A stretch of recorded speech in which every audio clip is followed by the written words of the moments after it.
Hey everybody, we're here. Hi. No intro video. I forgot that I deleted that because of the different rehash setup from last time. But hey, we're here. What's up, everybody? Hey. Hi. Surprise! In case you weren't expecting us, we're here. Before we get really into it, we've got a bunch of announcements and stuff. This is the 1-year anniversary of this channel streaming, which is really cool. So this is the 1-year anniversary of me meeting Chuck and Wilma's father, which is really cool. So that's really awesome. Which means we have a special giveaway tonight. There's this beautiful die. You can't see it. It's blue. It's kind of see-through. It has the channel logo of the D20 under a house. Not on the 20, like a super awesome cool die, but on the 1 to signify the 1 year. There's only a couple of these in existence. So if you want to be in the running to enter it, type in 1 year in chat. One word. All one word. No caps. 1 year. I'll try and keep reminding of people of that during the night if they go in and out. Yeah. You can enter that, and at the end of the night tonight, we'll pull that.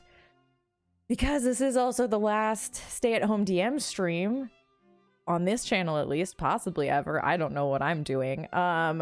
Beauty, you have to put it all one word. Not 2 separate words, all one word. I was trying to find one nice, cool, succinct word to be meaningful, and I couldn't think of one because I was too tired. So it's 1 year. Quarantine. Yeah. That's what started it all. Adobe, I swear to God. Swear to Torm. I don't need you anymore. Project's over. Not that it'll listen. Yeah, not that he can listen anymore. Yeah, you will know that you have entered the giveaway successfully when you you'll get a whisper from the bot telling you. Hang on. I have someone from Ready to Roll asking me if there's Ready to Roll rehash this week. No, this is just performance check. We're gonna have a fun time. Chalk is in charge. Chalk is the boss. Oh God. Chuck in charge. No pressure.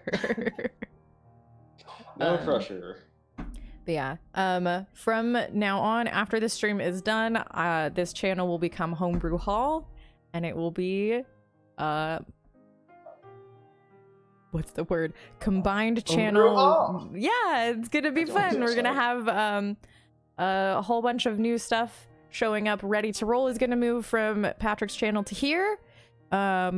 Rehash will stay here. The painting streams will stay here, but we will also have a new show coming up, Eldritch Noir. We can watch the trailer for that later though, because I'm too stressed about it right now. I posted it all over Instagram and Facebook and Reddit today, and I've been like obsessively checking like every one of the posts every 10 minutes since then and trying not to care while also very much caring because I'm very excited about it. I got a hat for it, as you can see back there, and I think it's a great hat. I'm very excited about it. The first episode is going to stream on this channel, Homebrew Hall, on Friday night at 7 Mountain, 6 Pacific, 9 Eastern, and 8 Central Time. So an hour later than most of the stuff has been, at the same time that Ready to Roll has been. So that's the more usual time that things are going to start from now on, is a little bit later to cater to our West Coast friends, and to throw my sleep schedule out the window, which is fine because I wasn't using it anyway. What is time? A construct. Subscribe for cool hats. Yes, very cool hats. It's a fun show. But yeah, the first episode of that is gonna be Friday night, and then next week on Saturday we are going to start streaming them live.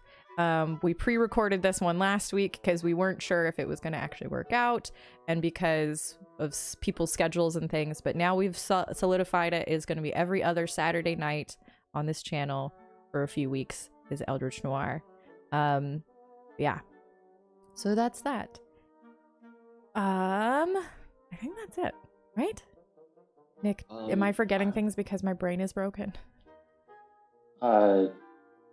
Error, no Nick responding. No Nick responding. Are we all just fried?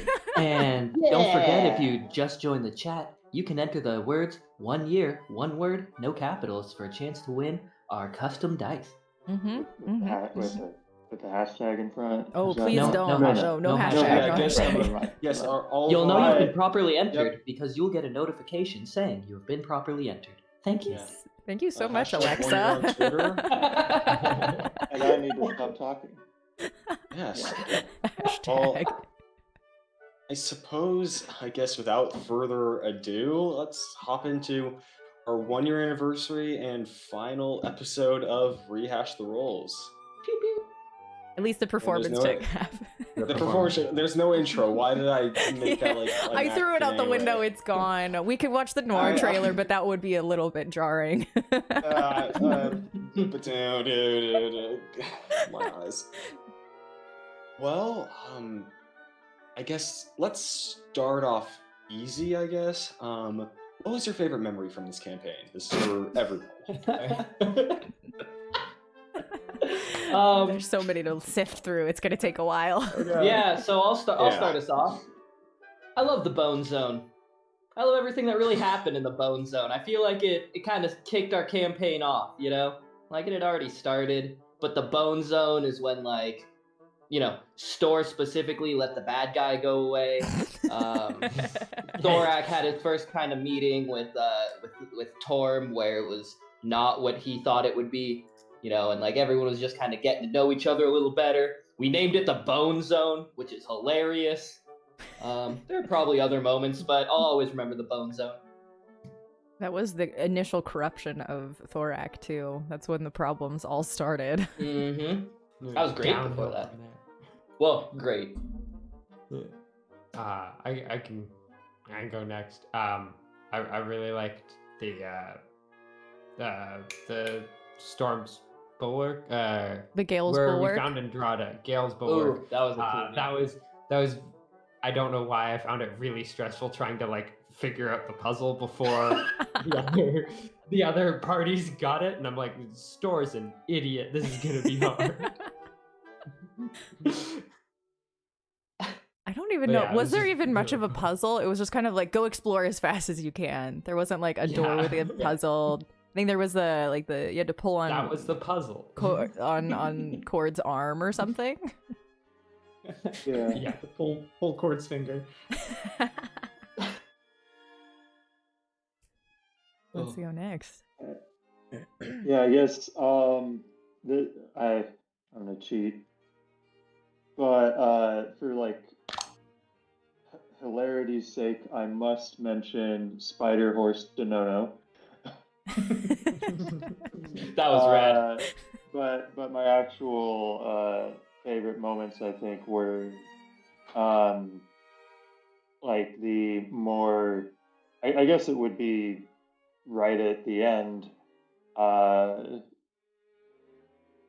talking with Thorak and you know really getting into some deeper and harder things but you know it was just very meaningful and cool in that way. And then he tried to kill you. Yeah. Very meaningful. I mean, I did kind of say, like, if you're going to have to kill me later, whatever, I get it.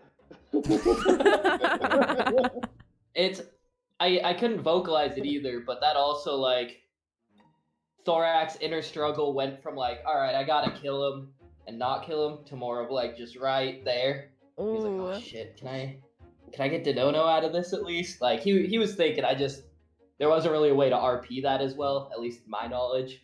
So it did have an impact. It was a good moment for sure.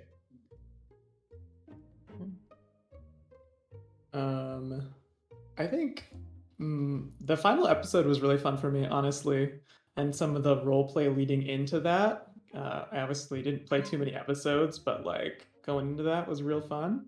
And then my other favorite, I think, was the temple at Denono's tribe. Like that episode was one of my favorites. And like people are dropping like flies, and like really, well, people like literally dying, and I really enjoyed that episode. I thought that was really fun, even though I wasn't playing. I think for me, it was something that happened off camera. It's like what happened after last week's game, with like how it ended. After the game, we were all sitting here for at least like 45 minutes to an hour after stream went off, figuring out like how we felt about it and like what happened. And I'm sure we'll get into it later, but it was really cool to see like the character progression and like what people felt and like were reacting to based on Thorax's betrayal, question mark, if you can consider it that or not. But I thought that was really cool. So sorry that no one except for the cast ever saw that, but it was really cool. What was the best part? The stuff you didn't see. It was not even the show. You know, I think our episode 1 before the stream too was just like that was the best. Oh yeah. Sweaty Thorax. Oh, yeah. And, they know that I helped stat out the first thing. Was it the first thing they thought? That okay. You guys know that I helped the Okana. I helped stat those out. Yeah, Chalk did that. That was really great. I'd have to check the time, but I was driving or something, and I parked in the parking lot of a Trader Joe's, and I was like, oh, notification on my phone. Oh, I didn't think she'd actually take me up on that. I need you. I need you to do things for me. Yeah, I was like, I told you, I was gonna put a blue lobster right here. Oh yes, the blue lobsters. Yeah, I was like, I just told Chalk, like, you remember that like crazy tiger rat monster alien thing from Star Wars Episode 2 that like slashes up Padme? Nexu. That's what I want, and he statted it for me. Yeah, Also, I did my best. Shout out to Steven. The Sunray. Oh, Yeah. also, A true anti shout out Pokemon. to Paul. Fuck Paul. Paul is the BBG the whole time. The worst. I mean, Yeah. It's the worst. why the heck do you even bring him up? We were having a fun time here. I felt my anger surge for him. I was like, you know what? But fuck that guy. I had to. I'd say, if I'm allowed to contribute, because Yes. the one shots are also fair game. I have to say, bringing Uriel, just bringing in that super dark backstory barbarian with like the messed up throat, barely ever talked, into the shitpost one, into the one The shot that Shia was LaBeouf. based on the shitpost, the Shia LaBeouf one shot. Oh, what a fun And time. I think That was that like, has now inspired the seeing question of like, everyone how go serious around. is this? Like before every one Yeah. shot is now like, okay, how serious is this one? Oh, I never want to tell people. I love it. I love the myth. Like, because I'm pretty sure Uriel was like one of the last to be introduced. So I was like, oh, I misinterpreted. if you can have That was angsty fun. McAngst and like, you know, Drinky McPunchy. yeah, Drinky McPunchy in the same place with like angsty McAngst with like an 18-page backstory and like all these things, and like Drunky McPunchy, you know, he's a dwarf. He punches and drinks. Yeah, just having Yeah. those two together, I love those encounters. Was that also the one that All the Nay's one character was shots are like great. a cow person? Was that No, Nay had a cat. They were a Beastmaster Ranger. Yeah, and their animal companion was Bo a cow. Vinny or something like that. I don't Yeah. know. Bo Vinny. I don't know how you guys remember all these names. And Nay's the pun names like Jin Anthony. Oh, Jin Jin's my Anthony. favorite character. I love Jin. That is also another good one. Was Jin dealing 85 points of damage in one round at level, what were they? I think we were. 8? I think we were either 8 or 10. I don't remember. Yeah, I think they were 10. Yeah, I think 10. I think Yeah. we were 10. But that's still a ridiculous damage round. I also love exploding unicorns, if you want to mention that. Oh, that was great. I think my favorite Oh. one-shot moment was the Iridessa one when people all of a sudden just go like, "Oh wait, maybe we're like really Are the we the bad guys." baddies? Like, because in the Discord, in like the private Discord before, people were like, "Oh, so we're in a cult, right?" Like totally, like, and I Yeah. don't know how Yeah. serious people were taking that or not, but I was just like, like, of course not. No. It's totally legit religion. Well, Yeah, totally legit. Just no one knows about it, and don't talk to anyone. Don't talk to about it. anybody. Also, you're secretly mind control slaves in a pit of flesh and eyeballs, so. By the way, that's a Tuesday. GG dubs. it's a Muse Day. Ha. Guys are really cool. The coolest. Okay. This one we're gonna start going into the more targeted ones. This one's for Nick. What were Denono's goals after he completed his trial? Yeah, good question. I think originally Denono set out very without goals. Like, he, at that point, he had been working on this one problem for over a decade. And so his goal was just figure that thing out. And then he'd worry about anything else. So that's not the funnest answer. But as he was out, journeying with the Bush Gang, he was exposed to a wider world that he really didn't know about, and he found that he cared about it. So even though he was still trying to figure out his trial and finish that, he was definitely not looking to stop, but to help everyone else, especially in the Bush Gang, accomplish their goals, and also with his chieftainess dying and telling him about these very important tasks. It felt like bigger than anything else that he had. So he wanted to see it through to the end, go to those places and try to take care of whatever problem. He definitely felt like that was a major world-threatening problem. Couple gods, servants, and gods themselves dying all over the place. There's something bad going on there. And it was also kind of personal, You killed my chiefness. We have problems. All right. Next up, this one's interestingly worded. I'm going to assume typos, but this one's for Aaron. What was /is Thorax Flask at the end of the game?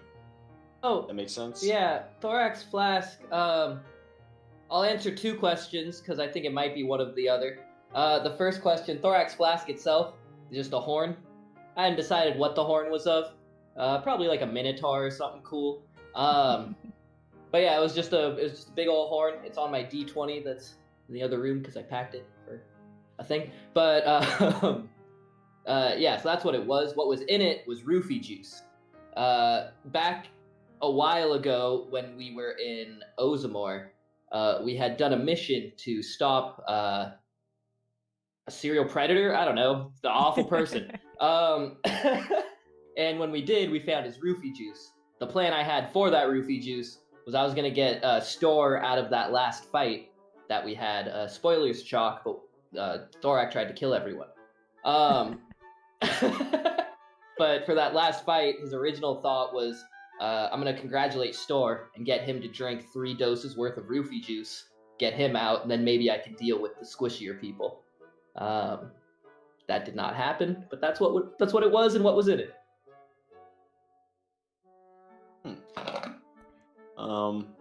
And for I don't know who wrote these questions, but if you're in chat and I ask it wrong, please feel free to correct me. I am running on 4 hours of sleep and anxiety.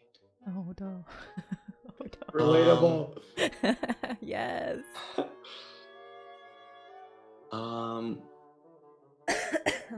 A scroll for some other ones. Liam, What is Store's dark secret? Um, Store didn't so much have like a dark secret, so much as like a bunch of his friends died right before this, and he was kind of not wanting to go back to the Zhahir just to watch more of his friends die slowly. And additionally, one of the I know it wasn't really brought up, but the person who stabbed and cursed Store and then killed Torm at the end was one of Store's military friends who bailed on them and basically left them to die, and they didn't. And Store just really couldn't stay following the same orders that had gotten a bunch of his friends killed, and walked away from it for a bit. And being a paladin of Cord was a way to, you know, leave without his family really hating him.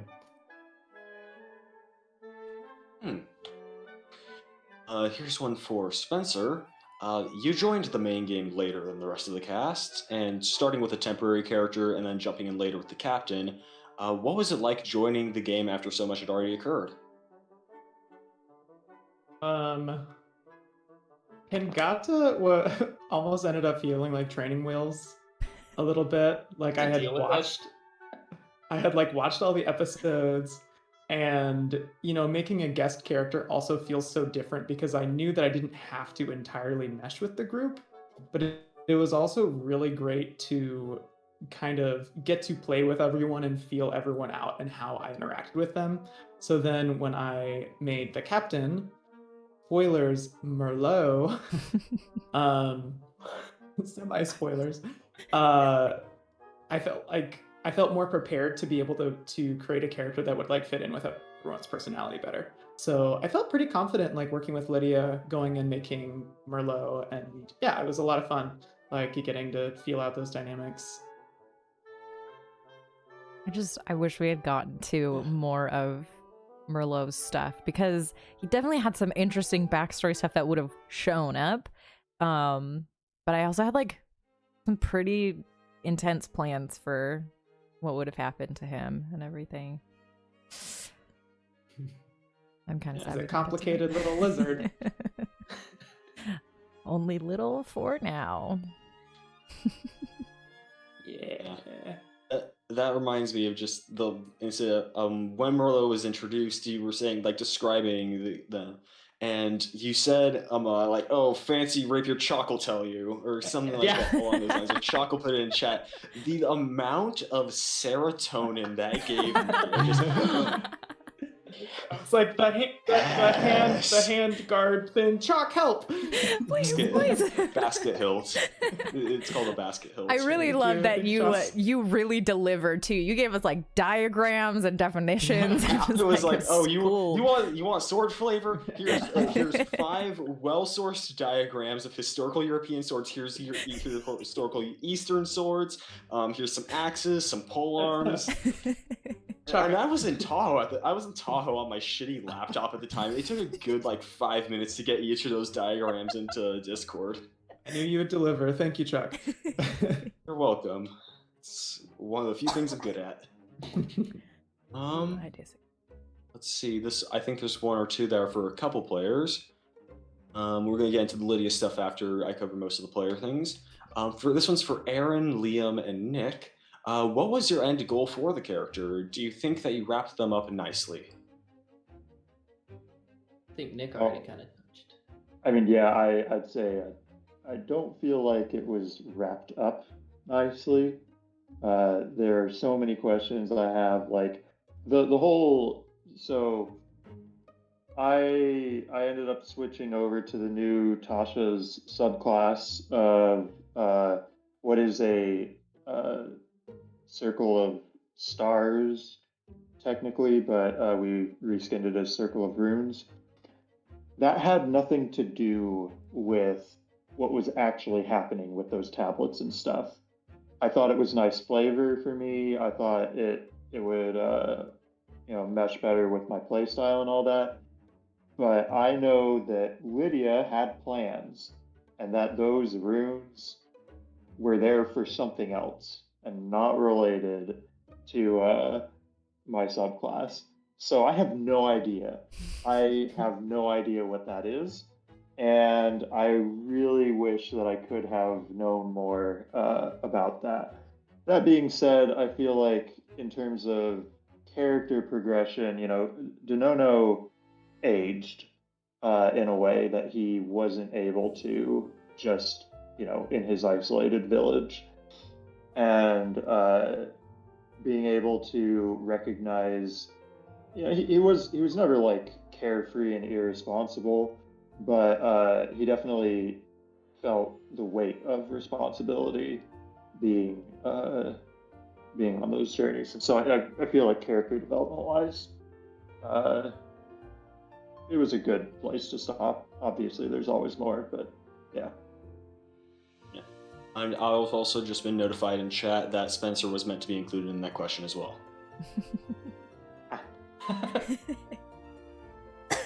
I mean, do we want to get into like what we all talked about for the wrap up? I think this would probably be a good time for that, yeah. Yeah, instead of like a full each person on their own, because so basically the wrap up happened after my character fucked everything over. What was kind of tossed around for a while between Nay, who unfortunately can't be here tonight, and Liam and Nick was a big conflict, whereas Spencer was kind of on the outside of the conflict, kind of undecided, excuse me. Was do we kill Thorak or do we let him face punishment and trial, and kind of see where that goes? They decided to let me live. Thank you. I appreciate it. From that point, I feel like it was close though. It wasn't like a done deal. Yeah. Like I think literally it came down to a dice roll, didn't it, for Merlot? No, Yeah. it came down to my letter. Oh No. yeah. They were gonna let me die until the Oh, letter true. came out. But we did have to quick thinking stop Merlot from killing you immediately. Oh, that's right. Oh, yeah. It was a dice roll first. Merlot And then we wanted literally revenge. had Yeah. like there was a roll of initiative post game of like, are they going to be able to stop Merlot from killing him right then? Yeah. Yeah. I stand corrected. You First, really it was, am I just gonna die for Merlot? Hey, you really hurt Merlot's feelings. I understand. My feelings would have been hurt too. And then it was, am I gonna die so Nate can have a second skeleton? Excuse me, Elias. And then it was like, no, let's maybe not and just have him face trial. So once that was decided, which was about 44 of our 45 minutes that we took,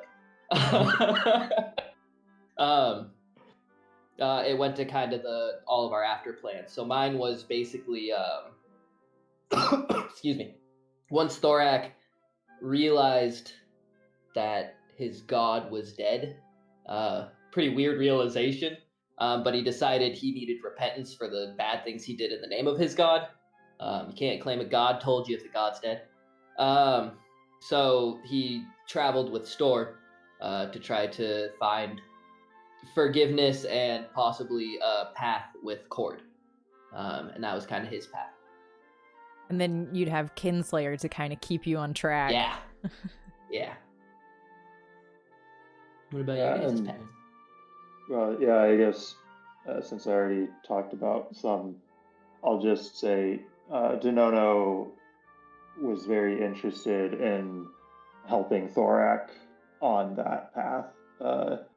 Again, because he knew that of everyone, he was the one that understood more of Thorak's struggle. Everyone else was kind of oblivious to it the whole time. Yeah, and that plus knowing that Thorak was going to go along with Storr. Hey, power in numbers. We're a good team. This is a good plan. Yeah, just because we've gone a bit from the question. So before I start my answer, what was the full question again? The full question was, I'm just going to read it word for word. What was the end goal for the character? Do you think that you wrapped them up nicely? So again, it ended early, so it's tough to say that it wrapped up nicely. I feel like for it to really have wrapped, Storr would have had to gotten a hold of Zhahir. That was sort of like it was twice he had taunted Store, and he doesn't do well with that, as Malelo found out. So there's that. End goal of the character probably would have been getting past the point of just sort of following orders and just checking off boxes. He's like career soldier and had left that, and that would have been the growth of that character. And so for Store, it was really weird being put in leadership, because never put in here are your orders, carry them out, and that was about it. So that sort of growth into that role, I thought about doing things to like build it, like take the inspiring leader feat and see what like push that way. Yeah. Except I probably wouldn't have talked for 10 minutes, because that's ridiculous. I would have No, asked Lydia you would have not made to you. do that. That rule is stupid. That rule, the full 10 minutes. If you make your players do that, you're a cruel You're a DM. mean DM. if you I'd do that. literally look up the B movie script and I would read it until the DM told me to stop every time. Oh my god. That's a very quick way for the DM to just build a perfect assassin to send after you.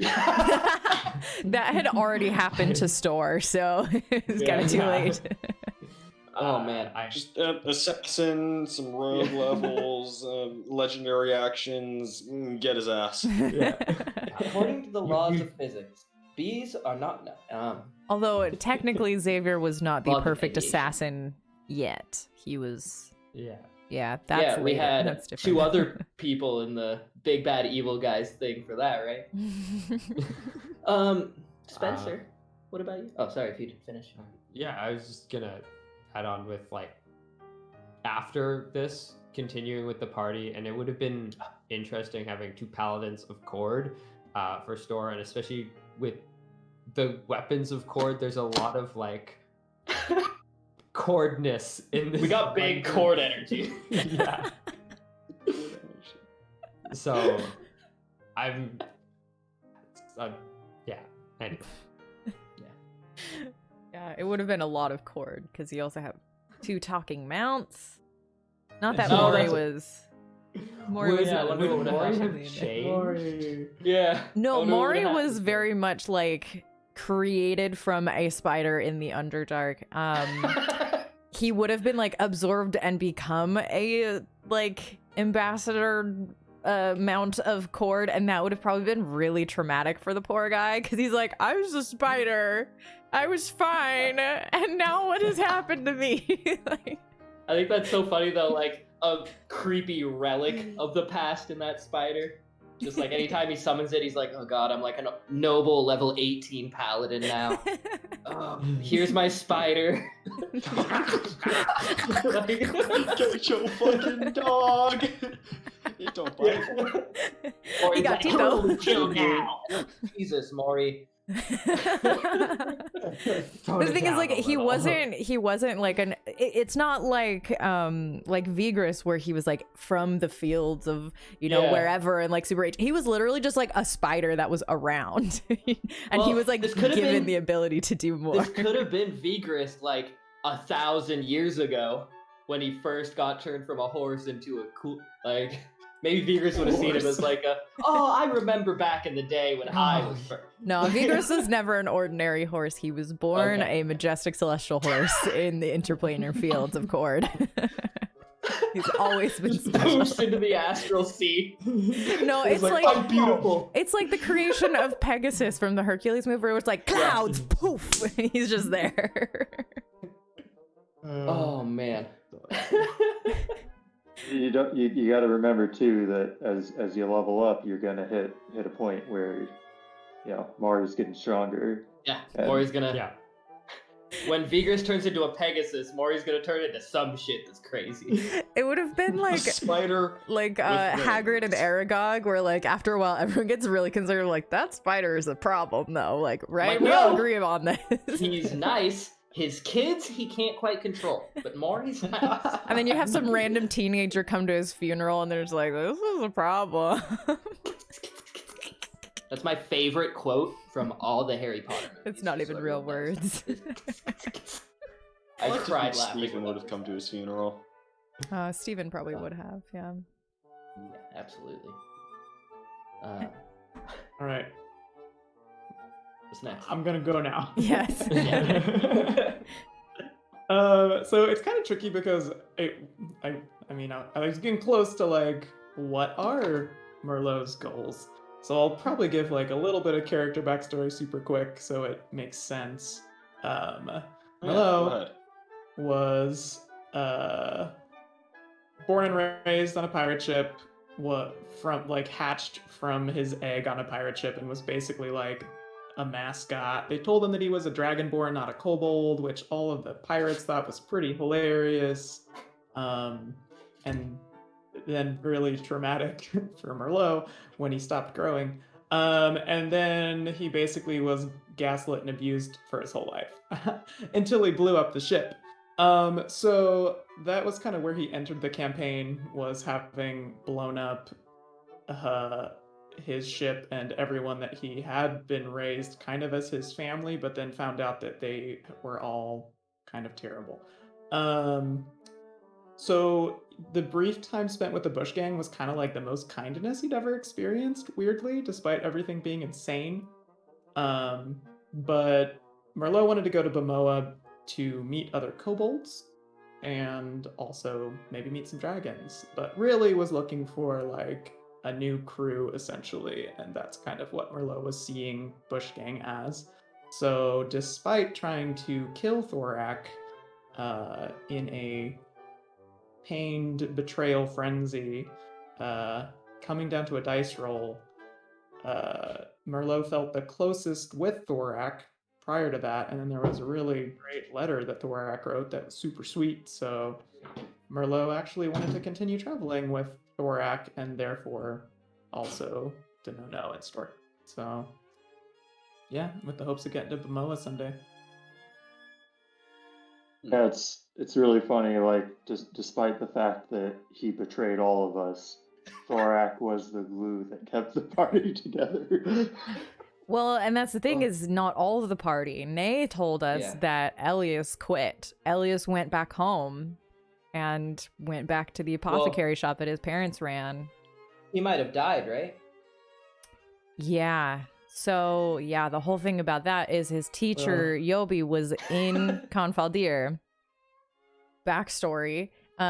He and Elias used to like go do research in the old tombs of ancient heroes, to find, old information like carved on the walls or whatever. And he did that one time without Elias, and he went into the tombs of two heroes of the Divine War, the champions of Pelor and Arathis. They were a married couple, and they had both been severely wounded near the end of the war and had been given like divine prosthetics. Like the woman, Vianina, had lost her arm from the elbow down, and she had this like super cool adamantine and silver thing that Arathis made her, and the husband had lost his eyes, and so he got these like super crazy glowing like suns for eyes. And because their old users were dead, and they had been slowly been corrupted by the magic disappearing and like the divine influence disappearing from the world, they were kind of parasitic and attached onto his teacher, which forcibly meant removing his eyes and his arm. And so like the shock of all of that and the intensity of these artifacts attuning themselves to him, he went totally crazy and ran away. And he was hanging out in Confaldir, and he had learned how to imbue automatons with souls and the power of like the souls of dead people, because he was a necromancer too. And so if Elias had gone by himself, he would have found a like level 9 caster with 2 artifacts and 3 super powerful automaton, monster things with flaming weapons. I have their minis in the other room. I never painted them, but like he would have totally died if he'd gone there by himself. Like there's no way he would have lived. Wow, first off. So it's a good time. So we're just gonna assume he went home and lived. I also feel like if Thorak Okay. died like at the end there with like Merlot, I don't know if Denono and Store would have kept traveling together. I mean, I think Denono would have been fine with that if Store wanted to. I mean, Store was gonna continue trying to find whatever was killing gods, or at least. So yeah, I mean, that's definitely what Denono wanted to do. So yeah, probably. Store Evil Arc, or it's not Store, excuse me, Thorak. I play Thorak, you play Store. Thorak Evil Arc. If I had killed all of you guys, Thorak's next 2 missions would have been destroy this entire town he came from, and then go kill the old lady from the dwarven thing. And then he basically would have been on a slowly turning into, even if he's not the big bad evil, a different evil guy, of just killing and destroying things until he became numb to it and probably would have turned to the dark side. So yeah. Well, that's if he had been continuing on that path of fighting for Torm, which he couldn't because Torm was killed. If that's Torm the if died. Yeah. Fair. But This Torm would have is never had to come easy, rescue though. him if he had just killed his friends in the first place. So That's true. But kind of the thing. Well, maybe I should just talk about what the big bad thing was then, because we're kind of at that point. So Yeah, let's go for it. the big bad guy is Zahir, but like not really Zahir. Zahir was for sure one of the intruding gods that was part of the Divine War. He was the god of assassins and poison and all that stuff. He got destroyed and usurped by an ancient evil out in the far realms that is nameless and never had a name. And this entity, which is way older than the gods themselves, had decided that they wanted everything. And so the plan was to destroy the gods. So part of the Divine War was also like a propaganda and misinformation campaign of like, the more present the gods are, the more problems they are, like how the Avengers attract Thanos, you know, that sort of thing. And so the gods started to like pick up wind of like, okay, us being around is a problem, and there's some sort of weird threat that we're not really sure about. So they essentially made a bunch of Horcruxes. A bunch of the gods split up their divine power into different relics, and they're called divine aspects. And these essentially kept them alive if something attacked them. And so Zahir and his crew, this ancient, this group of assassins and thieves and all these sorts of people, were going and trying to find these divine aspects, destroy them, which would then leave the gods open to be killed. Torm was not a god until after the war, so he never had any of these. So the more that Thorak destroyed the knowledge of Torm, the weaker Torm was going to be, until it was going to essentially be pointless to kill him. So like the further that Thorak would have gone with that, Torm would have been more likely to live, because he's not really a god anymore. Because what Zahir, that elder entity, wanted was the power of the souls. That's what gods get. They get people's souls when they die. Souls are like the interplanar energy source and all power. So killing the gods then would let the souls kind of just like scatter out, and they could be claimed by basically anybody if there's no one to claim them. So Torm not being a god, he wouldn't get those souls anymore, so he would have been kind of out of the way, and it would have been fine. But with Torm 2, I kind of looked at it. Sorry, LMF just said solar power. Solar in power. chat. I know, it's perfect. But like, this is why the 9 hells are like a soul economy, because they are very valuable and powerful. I kind of looked at him too as like, the less things that were out there, the more his personality would mirror how Thorak thinks of him. And Thorak kind of started looking at him as a bad guy, even though he was his god and he would do whatever he said. He was like, is this good? You know, and started questioning it. I feel like that kind of shift would also happen. Like, even if he got weaker, it'd be weaker and badder, I guess. Yeah. So that's kind of a cool thing right there. I didn't know about. Yeah. Torm was a sad story. Yeah, yeah. But a really good story that I really liked, but it was a sad story. This is an extraordinarily selfish question on my end. Miara, what happened with Miara? Miara Because I've and got bits and pieces there, here and there. Yeah, but so I want- because Is that I- written? Is that what's written next? No. Well, yeah, no, because I have my own little page, Aaron. Well, so this is actually something that I did tell the cast y'all going after now? as well. Miara, because I told you, Chuck, in confidence after the Queen's Crown one shot, that Miara was Himeimana, the guy who was trying to get everyone to get this crown. The crown is one of the divine aspects of Lolth. It was the last one that what's it called? I think the name of the group was the Aed and the Hyasa or something like that. It was some really cool name. I don't remember it specifically, but it was great. But it was the last aspect of Lolth that they didn't have yet. Just that final one. So if they'd managed to get the crown, they could then go and destroy Lolth and be done with her.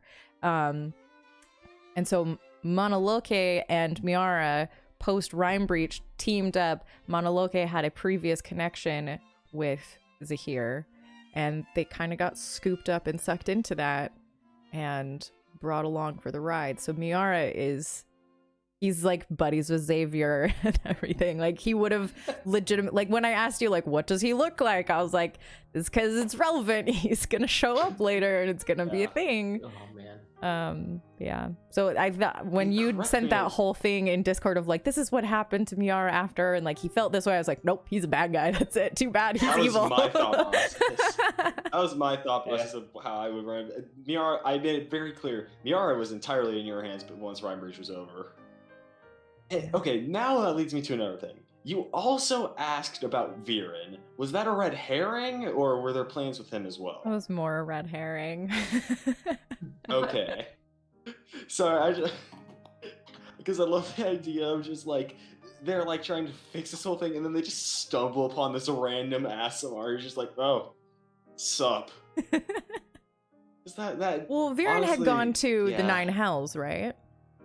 Viren was just all over the place. Yeah. Viren was a plane hopper at his heart. Because I had kind of expected him to be in the Nine Hells when the Bush King went to the Nine Hells to deal with that, because they're one of the divine aspects. Yeah. Like the divine, there's several of the gods whose aspects are people. So specifically, Avandra, who's like the Changebringer, her divine aspects are like constantly reincarnated people. And the only way to actually destroy them is not to kill them, but to remove their freedom until they essentially die of confinement. So the aspect of that specific aspect of Avandra was my very first ever D&D character, Kai the Tiefling. She was in jail in the Nine Hells and was like slowly becoming nothing. And so Viren would have been like around for that. Viren would have been 100% down to join in on that. His entire motive is just inciting change. Mm-hmm. His weapon's called Harbinger. Just make shit happen. Is it good? Is it bad? Just make it happen. That was We're never idle. That was where that Anywho. was. That's my main personal question. Next up, this is one for Lydia. Now we're kind of just getting to the primarily Lydia stuff, but feel free to chime in with whatever. Yes, please chime in. I always do. As a DM, I'm sure I've experienced a lot of making something and the players never seeing it. Was there anything like that you would have liked that the players missed and you would have liked them to see? I mean, that was literally like most of the campaign, because it was like, I really wanted you guys to like figure out the stuff about Zahir, and never happened. There wasn't a ton of like in-game stuff of like that sort of thing. I'm not an over preparer anymore. I used to be. I don't do that so much anymore. And the Bush Gang was not a super complicated party. They weren't like high intelligence, high wisdom party. They're just like, bad thing, I'm going to get the bad thing. Like they're very they're somewhat predictable. There was I a feel lot like more though- times where I was like, oh, we're going here, okay, I'll make this up, instead of like, dang, missed it.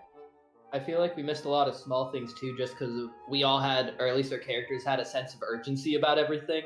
We were like, we got to go get Malello now. We got to go get whatever the fuck this thing is now. We got to go find these dwarves now. So there wasn't like enough time, at least in our characters' heads, to like downtime it, see what weird shit Lydia made, see her shops, see her like, you know. We had a couple of those, like the one that had the outdoor monkeys in.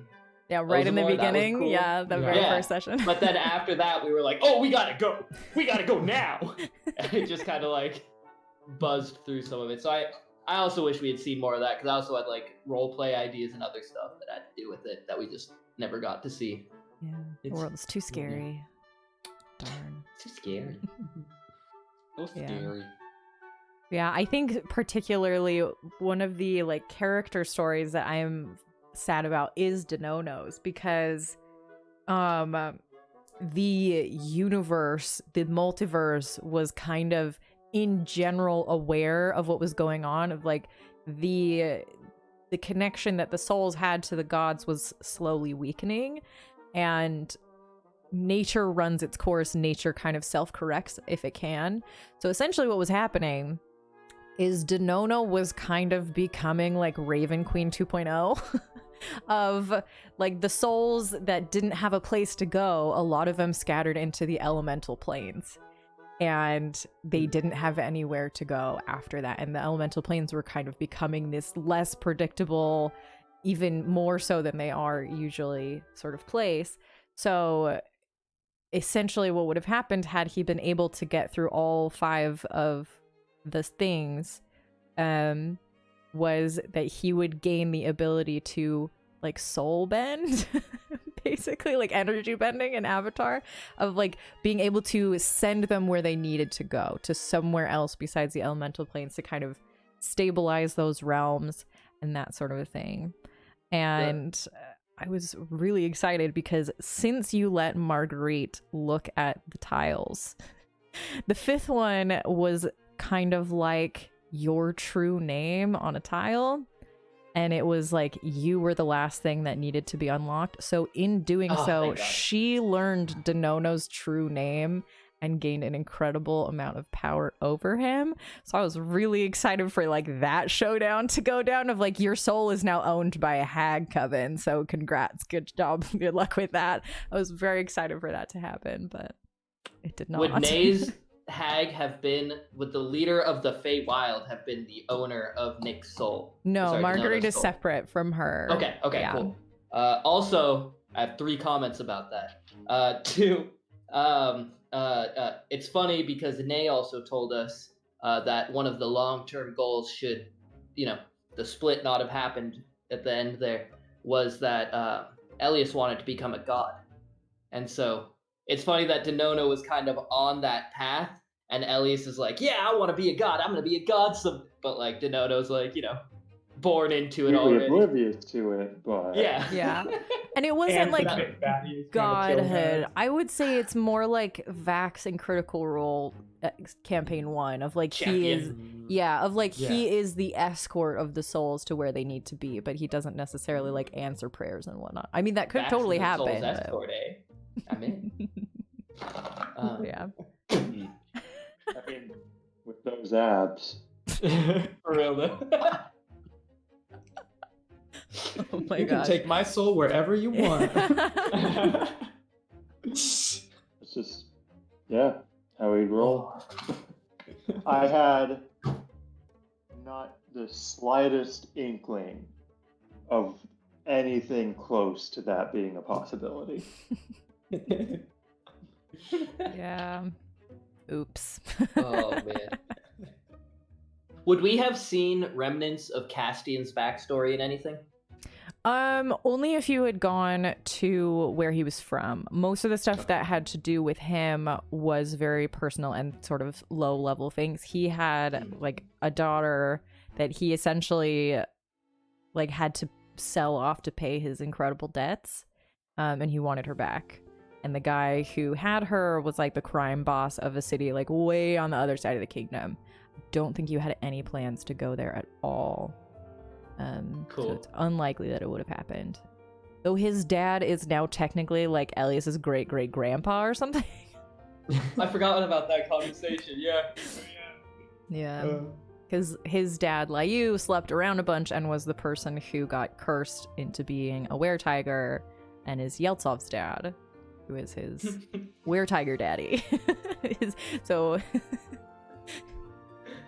It connects. The family tree has a little, like, dotted line. Yeah, so Castian is Elias's were-tiger uncle. His were-uncle. Oh. Wunkle. Wunkle. I am not a fan. Put it on a shirt. Oh. Where Tunkle? Were-tiger. I don't like that at all. All these are terrible. Cutting short this train of thought before it escalates to something even worse. This one's for the players, and Lydia can chime in if she has anything to add. Do you have any plans to pick these characters up at any other point? Specifically, do you have any? Pick these characters up again at any point. I'll start. I won't ever play a character twice, but I put all of them into a world that I'm working on. So every character I've ever played is somewhere in a world that I'm building right now. But I most likely 99.9% chance will never pick Thorak up again unless somehow we continue this campaign in the future. Which, like, I don't know how we could at this point. Spoilers are known. No metagaming. Yeah. I generally also don't play characters again, but I turn a lot of my characters into demigods, which I may be releasing as a publication at some point. Ooh. So, Yeah. That's pretty fun. To be honest, I guess I had an opportunity to do that in this world, but not with Denono, right? The one shot where I was playing Tygus, who was my old character. And I have no better way of saying this. I loved Tygus, and the entire time playing Denono, I never felt quite as connected to him as a character as I did to Tygus. So the obviously the long game story for Denono was pretty awesome, and that's cool. If I end up back in the world for any reason and somehow am allowed to play Tygus, I would go for him over Denono. But also that would depend. You can't say no to those. If we were all playing together, of course, I'd go with Denono. But I don't play characters again, not because I have some sort of rule, but because I have a really long backlog of character ideas. Yeah, I was about to bring that up. Yeah. Lydia literally has 2 full fleshed out backstories for 2 backup characters that I had. What I have done is You should see the DMs between me and Gabe, my current DM. It's just like, here's a backup character. Ooh, but I could play this. I do like to like write different characters into like campaigns I do. Sometimes it's like quest givers and stuff, or just around. Just because when I'm DMing, it feels good to have something I just kind of know how to play. It's like, oh yeah, I know this. It's not like I've made this character and this is the first time I'm like trying to be them. So it might not. Sometimes I change the names just so if I play with people multiple times, they're like, hey, you put your character in there.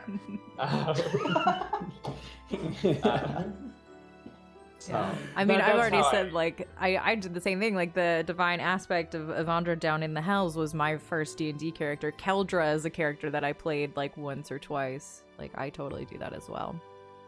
I think my side of the question is kind of more like, is Ozamor gonna be a thing still?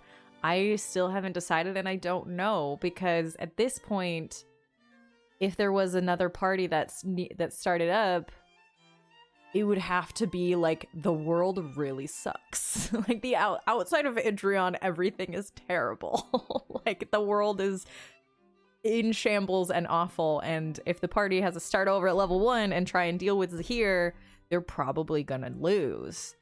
So I haven't I decided. mean, post-apocalyptic's a fun setting, right? Yeah, It there's is. only one god, and he doesn't have a name, and nobody knows who he is or where he is, but he owns everything. And he kind of play. sucks. Yeah, I'm not Just a sure little- why. he's kinda Small thing on the topic of bringing characters around. Viren actually does. Any of my players in the chat, mega spoilers. I don't care anymore. I cannot think. Viren actually makes an appearance as a somewhat relevant NPC, known as the Witch Knight. Viren ultimately, my whole thing is Viren at some point through plane hopping a fragment somehow made it into a different prime material plane, the known lands, taking the form of of just this broken fragment of arguably his worst aspect, which is just his capacity for violence. So now there's just this super powerful, super barely contained force of nature level violent character who's just barely kept in check and is the bodyguard for the king. Ash. Dope. Isn't there a king or queen that's a dragon here? Is Yeah. that something I made Yeah, up? the Queen of Idrion is a okay. dragon. That's right. Well, because the wider world was annihilated and taken over by giants a couple centuries ago, and giants and dragons don't get along, and they were making their way across some of the larger continents to get to Bamoa so they could kill all the dragons because they hate the dragons. And this queen, well, she was just a dragon. She was like, she noped out of there right away and was like, screw this, I'm out, I'm gone. And she went over to Idrion and waited until the queen was sailing somewhere, totally wrecked the whole freaking ship. Everybody died, and then she replaced the queen.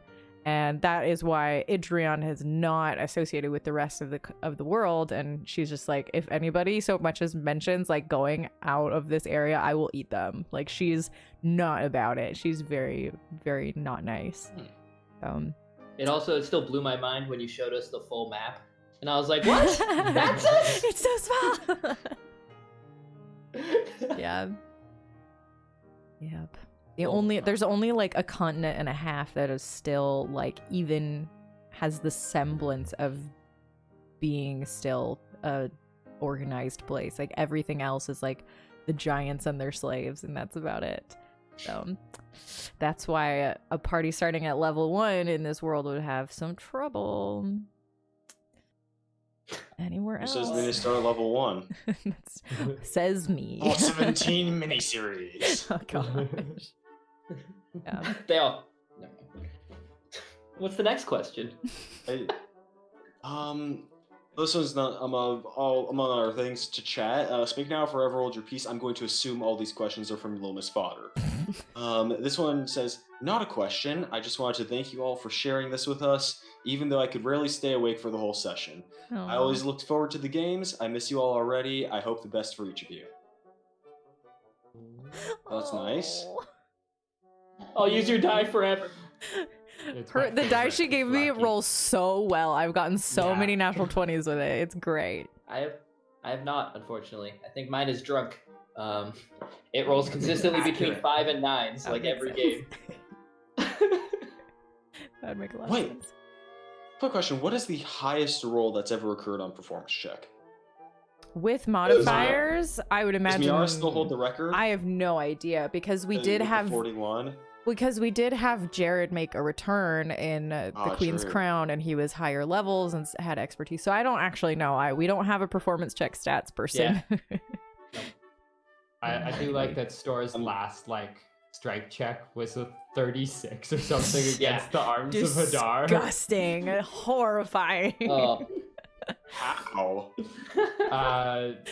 Natural 20. and then plus 7 or something, right? For your thing. Natural 20, and I was also blessed. Oh yeah, because Oh, you were blessed And I too. rolled max Okay, on and bless. also- Yeah, it was and it disgusting. was 32. It was max on bless and natural 20. And your plus 3. That and you also you always had get. Indrata. Yeah, well that's You had in the Indrata, plus right?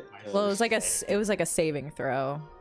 Yeah. yeah against so the spell. Paladin get +3 to that, so his strength saving throw is +8. Yeah.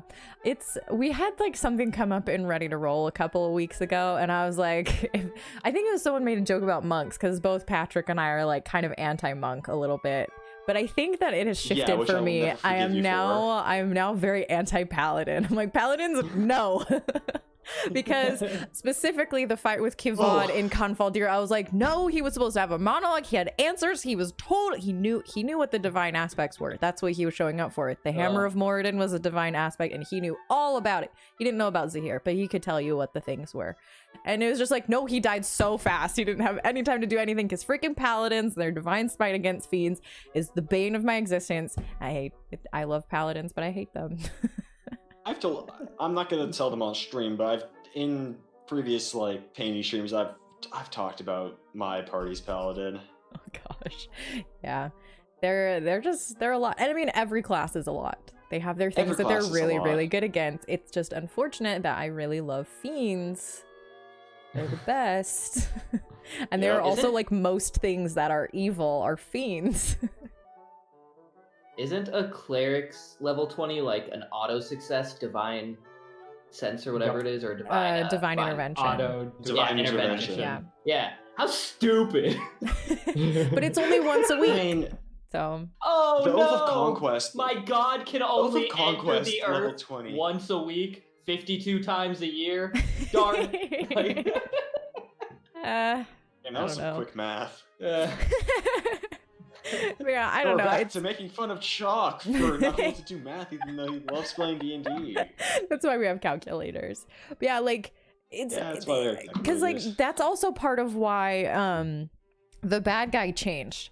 When I first created Ozmore and all through the first campaign, the original big bad guy was going to be Grazit. Like the demon prince was going to show up and like make the whole world an orgy sex cult and like have that be the thing.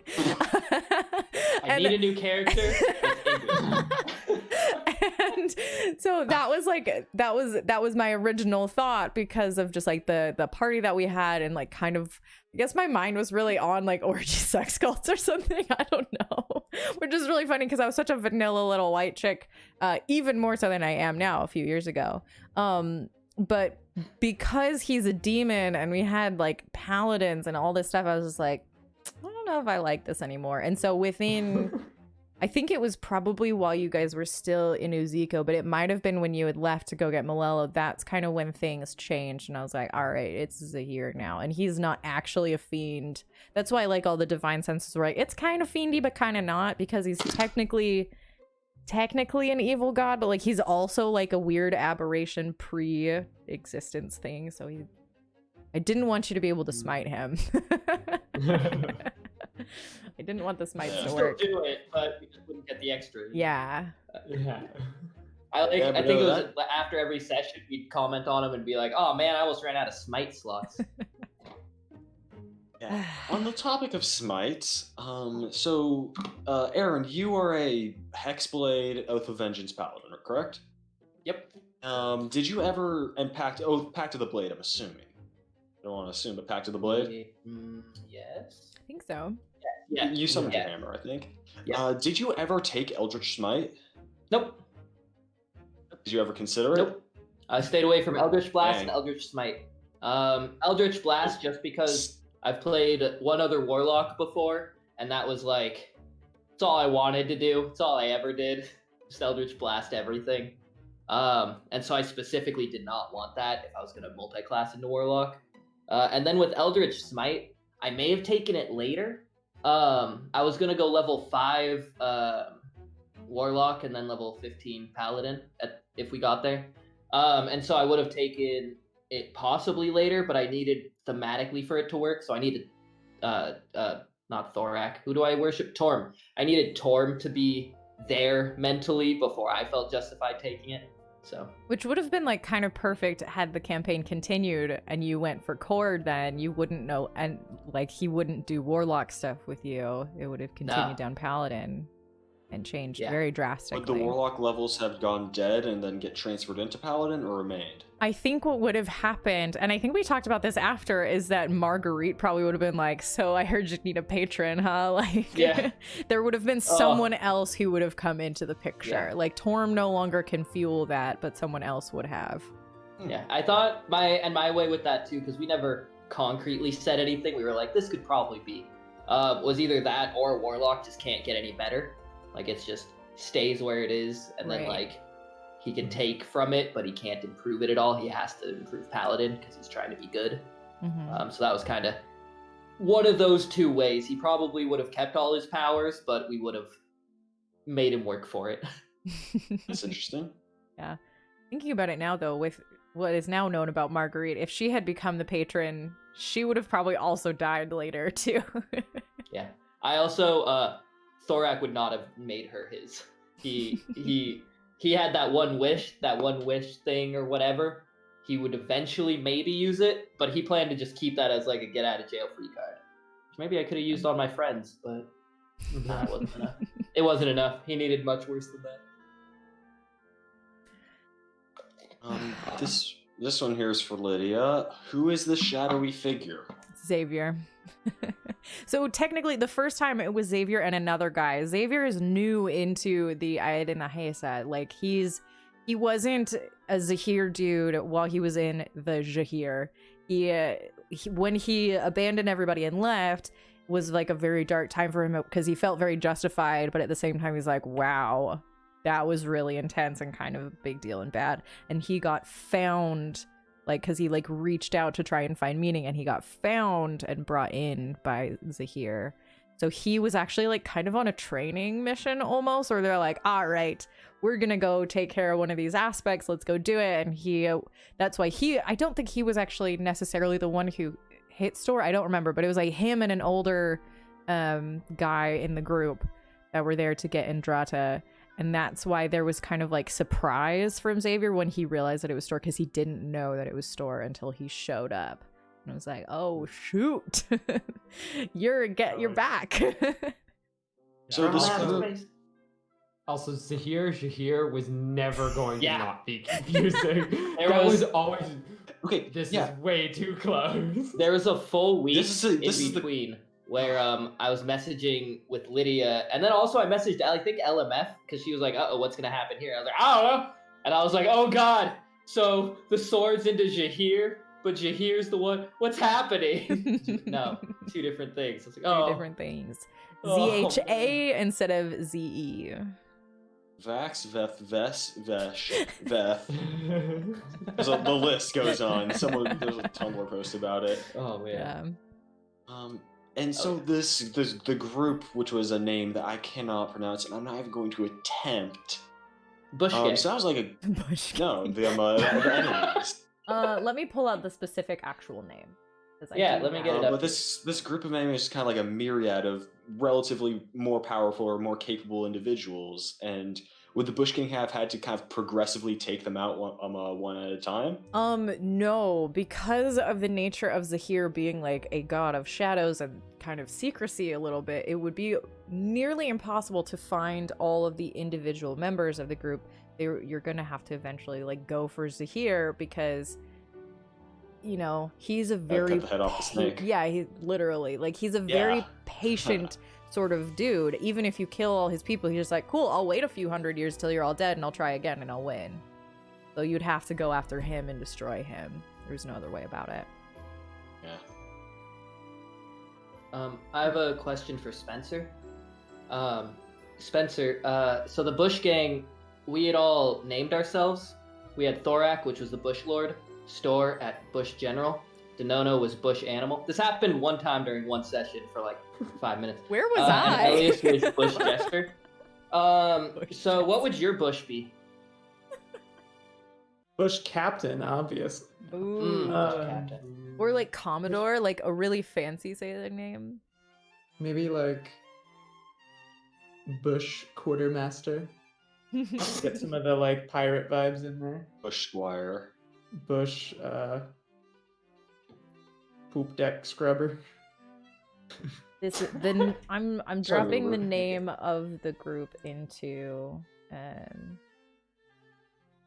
one of the there we go, into Discord. That's the name of it. Aede Nahesa. It's like an old deep speech / abyssal, like a language that isn't boy. really known sort of name. I'll also drop it into the Twitch chat. That's the name of the group. And so the prominent members of this were this Xavier fellow. He was not a who, prominent member. He's just come- the one that had the connection with the party. He is not a high level guy at all. He's just a pawn. He's just one of the dudes. He was very Excuse me. new. He was, you know, he was learning. He was, you know, a Sith apprentice, not a Sith master. Yeah. Yeah. I like to think that Miara and Monoloke combined could have taken out at least half the party. Probably. I- Especially I'd like if to they think the didn't know twin- you were I'd like to think the coming. twin serpents would have murdered them all. If they didn't know that you were coming, for sure. Yeah. That's the thing. Is it's a lot harder to fight something when you don't know where it is. Mhm. Yeah, so I was I also had using my own, stats and stuff like, from like the star spawn, like when the party went through the sort of temple in Weefdamar, they were on essentially like they you weren't actually there, but it was like Melora was trying to show you kind of what was going on, or at least the temple itself was like a burnt out dead star, and that's where like Zahir is now, and it's like hanging out there. So it was like meant to be kind of like, I don't know what's going on, this is all I know, good luck, maybe. Very subtle hint. Yeah, it was all like star spawn stuff, Hey. because nobody uses star spawn, and I couldn't use devils, so no fiends. Fun fact, just make a tiny little like talisman magic item that says like, hey, paladins don't get any special things against me. If you're the DM, you can just say that. I could, but I'm not. It's great. I don't know. What other questions do we Yeah. have? We have a lot. A lot of them have kind of just been inadvertently answered through other people's answers. While you're looking, I know you wanted me to mention this, so I'll mention. Oh, first, don't forget, if you'd like to enter our giveaway, please do. The word is 1 year, no capitals, no spaces, and it's a chance to win a customized D20 we will be giving away at the end of the stream. Thank you. There were Like, two this is letters your that captain. possibly. You're good at this. You need to be Thank an you. air, like a pilot. In my dreams, I do voiceover for anything. Mm. There were two letters that may have saved my life at the end post session. Let's read them. Yeah. Yes, please. And LMF also mentioned it in the thing, so I gotta say it. So first off is the boring letter. These are the letters upon the death of Thorak Balud. Upon searching Thorak's body, you find a letter on the back of a faded and hand-drawn map. Letter reads, "Hello." Oh, sorry. Hello. So, if you're reading this, that means I died before I could finish everything I needed to. I know it's a lot to ask of a stranger, but please follow this map. You'll find an abandoned shrine to a long-forgotten deity. Please destroy this shrine and any scripture you may find along with it. The pages will only bring misery. So will not be a favor to me, but a favor to the gods. Thank you, TV. Next to that, or not next to that, sorry, but in with his money bag, is another note that reads, "To my friends." I knew Elias would go for the gold first. Just funny because canonically Elias didn't. I think Store or Denono found this. So I figured I should leave this in here.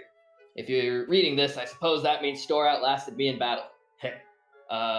Anyways, as I write this, we're about to head down a tunnel to save some villagers. What a crazy path life has brought on. If you told me 10 years ago this is what I'd be doing with my life, I'd be the happiest dwarf alive. But I suppose our dreams always come with a price. I guess I have now paid my final one. I should start by saying thank you for all of you accepting me as a member of Bush Gang. The friendships I've made with you all will bring me comfort wherever it is I end up now. Even if the times we went through felt like a constant battle, it was some of the most fun times I ever had, and I will cherish them always. Whatever happens, please hold on to these memories as the ones you choose to remember me by. As Denono had already caught on to, I'm sure more of you have as well, I have some skeletons in my closet. Speaking of skeletons, Elias does not have my permission to turn my body into one of his soldiers. I wish to be cremated, please and thank you. I ask that you all do not go searching too hard for those skeletons. They will most likely only bring you ill. Denono, thank you for being my first friend outside my family. Having met you as one of the first non-dwarves and spending time with you, I could not have asked for a better person to start a path outside the village. Storm, thank you for being my first non-dwarven drinking buddy, sparring partner, and paladin buddy. The ideals you have shown me are things that I only hope to achieve. Elias, thank you for keeping life weird with me. We always knew how to shake up a situation and make it more lively. Don't let these guys say no to all your ideas. Captain Malsorin, what's your guys' real name, by the way? Merlot. Merlot, that's right.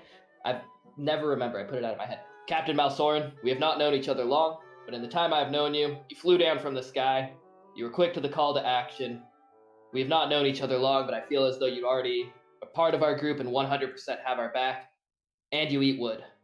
Those are all qualities I can respect in a person, and so I respect in you. You're a good man, dragon. I'm still unclear, to be honest. Anyways, thank you all again. Thorak Valund.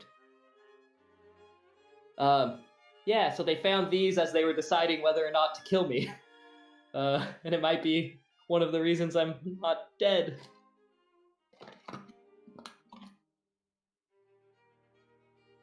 I love Yeah. that. You should post that into the Discord. I am right now Yeah, about to push the button to post all of your notes into Discord.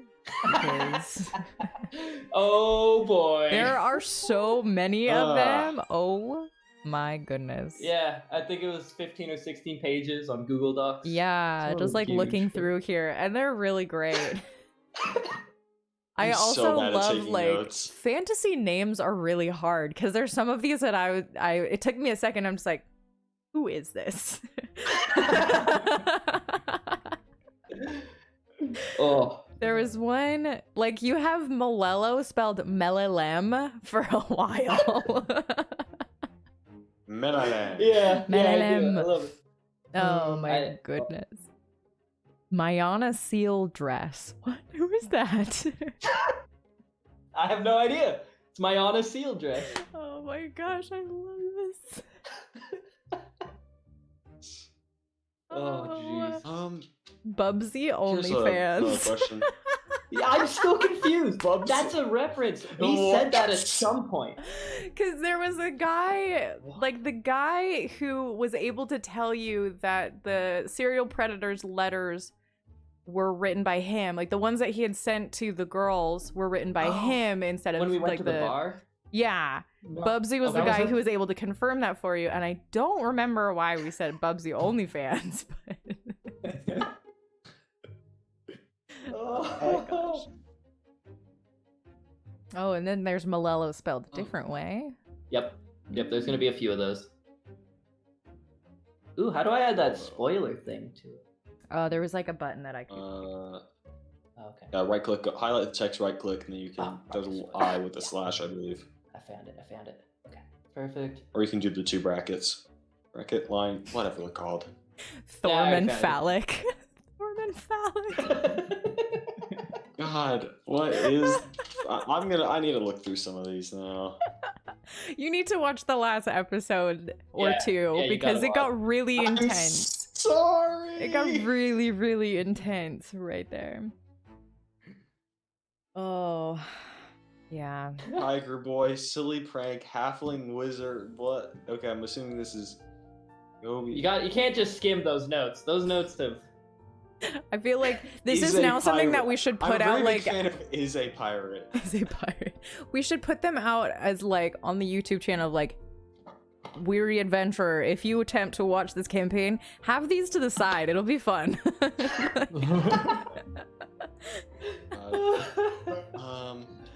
I love too at the beginning with the quest. Even my brain during that time, I was like, every quest we get, I'm gonna put it here. It's gonna be so organized. It's like the first 3, and then I'm like, fuck it.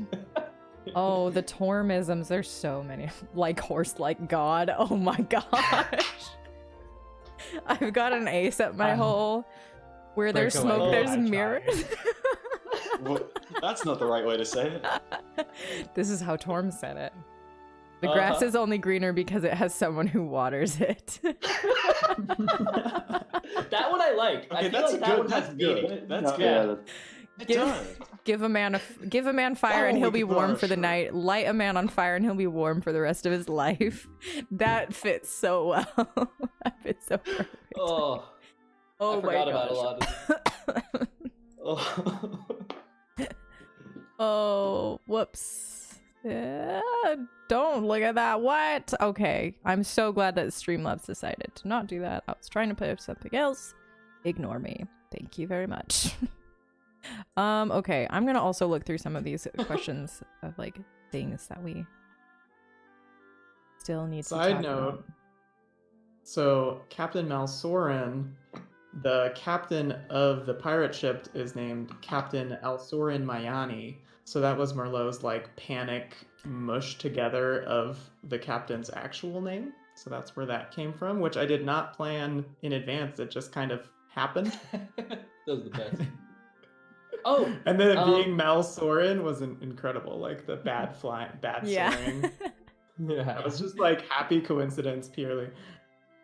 Yeah, I was very excited to bring Captain back, like the people from the Shiraz and everything, because he was real pissed at you. He's really mad. Well, I did blow up the ship, yeah. Yeah, that he had worked Oh. for centuries to keep. How Only centuries. how long was it between between the Iridessa one shot and Captain's first appearance? Was it 2 weeks? Yeah, it wasn't very long. But oh, I mean, like real life time? yeah, Not real in-game lifetime, time? but like in-game something like time, the that. iridescent one shot had happened a while before. Yeah, like 100. Oh yeah, no. Yeah, it was Because a long. I time. remember when we were hanging out in chat after the Iridessa one shot, y'all told me that Spencer's going to be joining as a permanent character, and I had to sit on that for like 5 painting streams. Like I can't do Like, it. ah, Yeah, I mean, there's a Yes, lot of sir. secrets that get Oh, held man. down on, like the die that little Miss Fodder sent you guys. She told me about that like I want to say like 2 months before you actually got them. Like it was a long time. Oh man. She sends me evil plans a lot, and so there's a lot of schemes between she and I. And like this stuff with Homebrew Hall coming up was a lot of like, oh geez, there's secrets and plans and all these things. Yeah. yeah. I have 2 items I have questions about. Yes. Oh, yes. We have the feline-esque tiger skull humanoid from Vase, and inside of eye socket in Dwarvish, but not. Is the inside eye socket part of the feline thing? Yeah, it's Or is it inside of the eye of the skull was written thing. So Yeah, what's that? yeah, so that was basically supposed to allude to the fact that giants were ruling the world and everyone was slaves, and they were like, oh my gosh, we like no one's gonna come save us. What do we do? So it was a tabaxi skull. There is an island like on Bamoa and in a few other places there are a lot of tabaxis, and so they were like, well, somebody died. It's supposed to be like a message in a bottle of like, someone please come save us. But it was also a sort of like religious offering to like have someone please come and help them. Was it in Giant? Did they was write it in Giant? It was in Dwarvish script, but I don't remember the language it was actually in. Okay. Um, Like, cause I read Giant, so I feel gypped. What?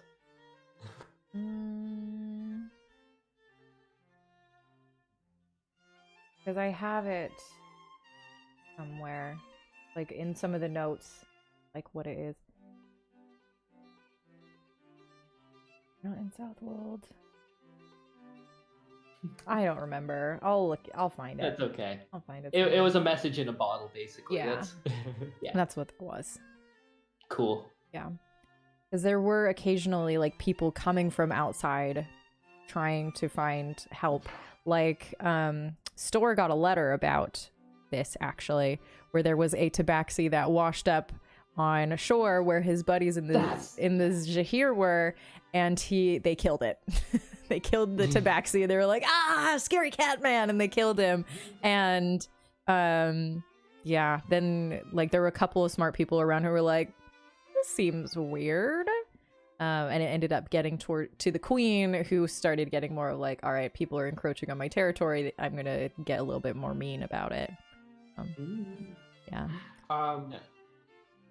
Can I ask a question? Yes. Yeah, we'll do. Why were I have more one question Zhahir- left, so we'll wait. We'll do yours and then do mine, and then whoever else has questions.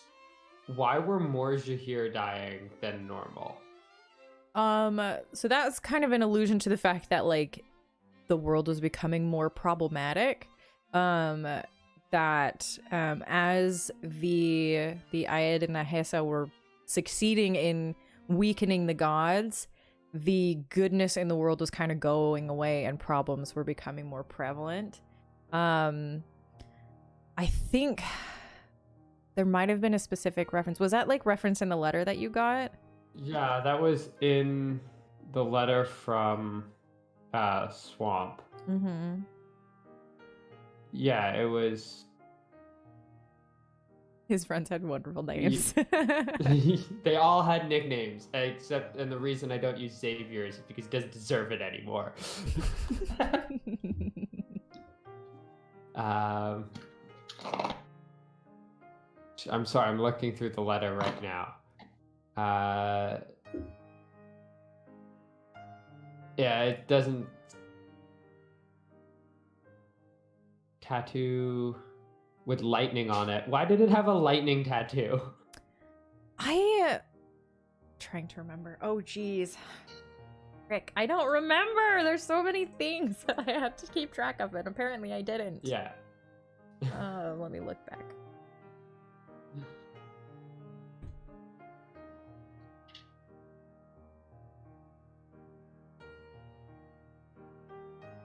I think maybe it wasn't actually a tattoo of lightning. He just thought it was, or something like that.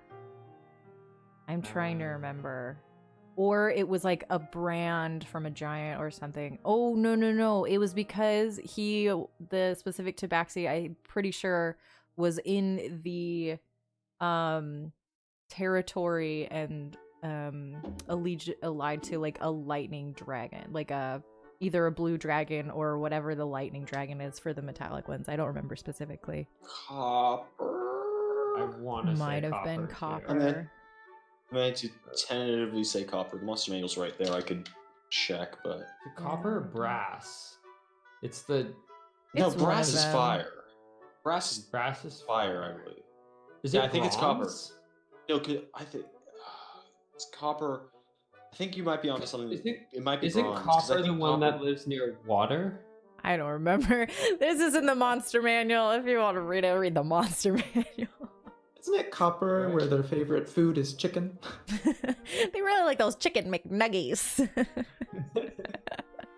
Are chickens in this world ancestors of dragons? No. Like in our world, T-Rexes were ancestors of chickens? No, there are no Okay. chickens in Ozamor. Canon. Okay, copper has acid breath, so I think it's bronze. Yeah, but yeah, the I think part of what was Yeah, in the bronze letter is was lightning. was also the fact that like Swamp had become like the kind of boyfriend of the lady who was like, I think she was a major or something, and she'd kind of like it was kind of predatory of just like, he's a wounded officer, he can't see, he's in a position of like lower status, I can push him around, he's mine now, I choose him, he's mine. And so because he was more involved with her, he heard the sort of like stuff in the background that you hadn't heard of before, of just like, oh, there's some issues and stuff going on. So to him it felt like things were more intense, but yeah. I feel like Store got a whole soap opera that we just had no idea about. Now I kind of want to watch the Zahir soap opera. Yeah. I feel like soap opera is a good term for it, because like on the whole, not a lot of cosmic Yeah. like repercussions, but there's drama. Yeah, there's drama. There's hella drama. Yeah. Well, I mean, Xavier wanted Indrata so he could destroy her. And that was kind of cosmic. That's rude. I'm upset I never got to make my brother eat a rock too. I had a plan. I talked with. Remember when I said I need you to cast minor illusion on this rock when I tell you, and you can't ask any questions? I was gonna get you to make it look like a cookie and give it to my brother. Cookie. Oh my goodness. My plan was to like on the way, because we were probably gonna visit because we were heading that way, and I looked at it on a map, and we were gonna have to go like near enough to the capital. So I was gonna be like, can we go by? I can say hi to my family because we're probably gonna be leaving the continent and we might not come back. I'd bring a bunch of gifts and just him the cookie, and it would be perfect. You monster. Oh my man, gosh. that would have been wonderful. Oh. Yeah. Yeah. I was really interested to see if you would both make it out with Indrata and Kinslayer still intact, because you were both known about, and the fact that you had these aspects, so like you were not going to make it out if, you couldn't be ignored at that point. Like everyone else could be ignored, but the fact that you had aspects with you, you could not be ignored at that point. So I was very interested to see if you were going to get your really cool swords taken away. Well, And I'm worst pretty case for sure me, those I are the last two aspects of Cord too. So if those had both gone away, Okay. Cord would have died really soon afterwards. Whoa. Yeah. That would have been nice. Complete No. change. You come up to me like, "Hey, is Torm available?" Okay, we need a new war god. Yeah. The one real Go to one and the like Bahamut, kind of the war Iron god Saint dies. Elias is like, I'll be a god. You need a god? Like, hold, simmer. Wait, were you mentioning the Iron Saint? Yeah, I said we'll go. Oh, we'll become paladins of Bahamut, and then the Iron Saint died. God. Yeah, that's next. Yeah. Yep. Because there were some really super, super ancient dragons. They were the aspects of Bahamut, and they could have died. Yeah. I think there was only like 2 or 3 of them left, too. I have a whole list of all the aspects of all of them. How many aspects? Random question. How many aspects of Tiamat were around? I'm assuming she had 5. I'm going to assume there were 5 at the beginning. Because I think Tiamat. she is not, so she was not involved in the Divine War. She did not make any aspects because she was imprisoned in the 9 Hells. She was kind of like a side project for Zahir. He's like, I just want to kill everybody, that's fun. So he was looking for the keys to her prison that were held by Zariel and Asmodeus. So Was that was Zahir sort of- just like the ultimate kill hobo, like murder hobo? I mean, he He's has like, a oh, home, this will be so- a dope fight. I gotta fight this one. And then he got too powerful for everyone. Like somehow not a dead murder hobo. No, and so then he's he got banished or whatever. He's And now he's back, and he's like, existed "Oh." since before the world existed. So like all these, he's like the old dude, and all these young whippersnapper gods. He's just like, go away, get off my lawn. Like that's his whole thing. But like he wants to 1v1 Tiamat. He wants to like... Oh no, not 1v1. He sends his little okay. minions in to go kill him in the middle of the night. Because that's much smarter than 1v1ing a 5-headed dragon goddess. Like because that's my dumb. only real knowledge of Zahir's minions is the twin serpents, Monoloke and Miara. Yeah. just Monoloke, giant eagle, just drops Miara.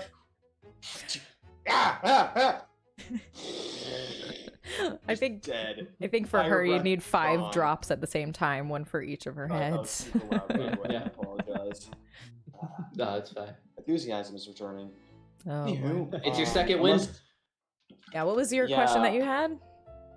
This one's more one-shot oriented. We've run Okay. quite a few one-shots on the channel. Mhm. Some are run by Lydia and Set Nosmore, and some are by other people. A lot of them, I think most of them are here, and those were set in completely different worlds. What have been some of your favorite things that resulted off from these one-off stories? That was a very wordy question, I apologize. Are we talking about like in canon things that occurred because In of it? canon, dumb jokes, moments, really whatever. Unicorn dive bombing. From that same one, Hag Queen replacement. Yeah, absolutely. Yeah, I like, agree that with one placement, shot like- was an absolute That's like a mess. gold Anything mine. that just completely shook the world, but like our campaign got the smallest of ripples of it. Like, Ooh, what was that? Did you feel something? yeah. Just what's her face, the pixie coming in, being like, "Oh, crazy shit's going on." Anyways, I got a new That's just boss. Wow. yeah. I think gotta someone say- died. Shooting Santa with a 50 caliber rifle was pretty fun, and then immediately getting right hooked into oblivion. Fighting Santa was a blast. Buff hot Santa. A hot Santa. I don't think I watched this one. Oh my gosh. That Oh, you was should. It's a great. gold mine. You get to watch Yeah. me. I've panic. seen all of them, but apparently not that one. I don't know how I missed it. Yeah, it was. But yeah, And I'll Nate watch got them. so into it. He was like crying and stuff. It was Yeah. amazing. Crying Ooh. Santa. Crying buff hot Santa. Buff hot Santa. Crying about his wife. Oh my goodness. That was a lot. I also really liked Tessa and Godwin. That was just great. That was part of Ian, who played Godwin, is in Eldritch Noir. And that's the only time I've ever played with him. And I was, trying to come up with people for it, and I had a couple people already, and I was like trying to choose between like a big group, and I just like remembered Godwin. I was like, oh, that'd be really interesting to get him back in it. And he had just been like returning to the community and stuff, and I was like, all right, you're gonna be my little experiment. So he's in Eldritch Noir, so watch it. Yeah. Very All of very that- different character, totally different type of character. All of your character running that one shot was a blast. I have to say. Oh my goodness. And I actually that is a fun little thing. The effects of that one shot have actually come to full fruition in my campaign. Mm-hmm. Did Everybody Tessa, die. Tessa has a robot hand now. Oh, Or no sweet. hand. Yes. Yeah, no. The Am I man coming Thanos after at Tessa, least? the man coming after Tessa, she managed to barely get out of there, but he's the guy who uses the Horizon's Edge sword gun thing. Mm. The sword with the gun in the katana with the gun in the scabbard. So that came to fruition. The bar is still there. The bar is still there in Undersill or Kedar. I forget which. The bar's there. But Charlie's off doing her own thing. And the guy who you stole his designs for guns, he's dead. Oh, yay. Yeah, Grajin is mega dead. Wait, And, but the important one.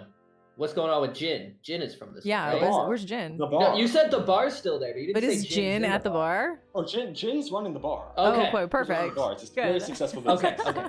That was what I was worried about. If Jin's gone, you better just scrap that entire world. Like, there's no point.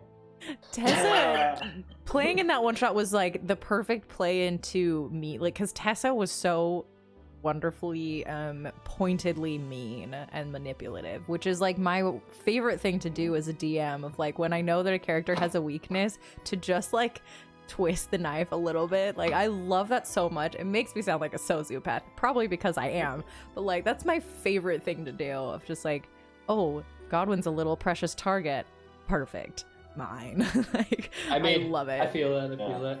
DMing, Honestly- you kill honestly, one at this character's point- girlfriend in game, and then you never live it down for up to a year after. It's like a year Honestly, later. at this point, I've kind of reconsidered. I'm probably going to be running the recovery one shot as a personal thing. Mhm. So I might throw the stat block for the final enemy of that one shot, because I'm pretty proud of it. Mhm. I throw that into a chat at some Nice. point. I think maybe that's everyone- how why. about everyone Maybe else that's for one why. shot? Maybe that's why I picked Ian to be a noir, because I'd already psychologically tortured him, and I was like, I could do that again. He took it fairly well. Ugh. Okay. My one other quick thing, I love the big point switch in our campaign was when everyone turned out to be attractive. Where's my camera? Attractive. When everyone turned out to be hot, I was just like, oh, all right. This is a little bit different for me now. I see what's going on. Do we get to have a catch-up stream to hear about everyone's games once a month or something? That's probably gonna be so. My general plans, my thoughts and stuff, because I do have a personal channel. I do have one that I will be maybe streaming on eventually. I am so burnt out because in the last few weeks, I have basically been streaming or working on something every night of the week. And I want to hang out with my husband because he's my favorite person.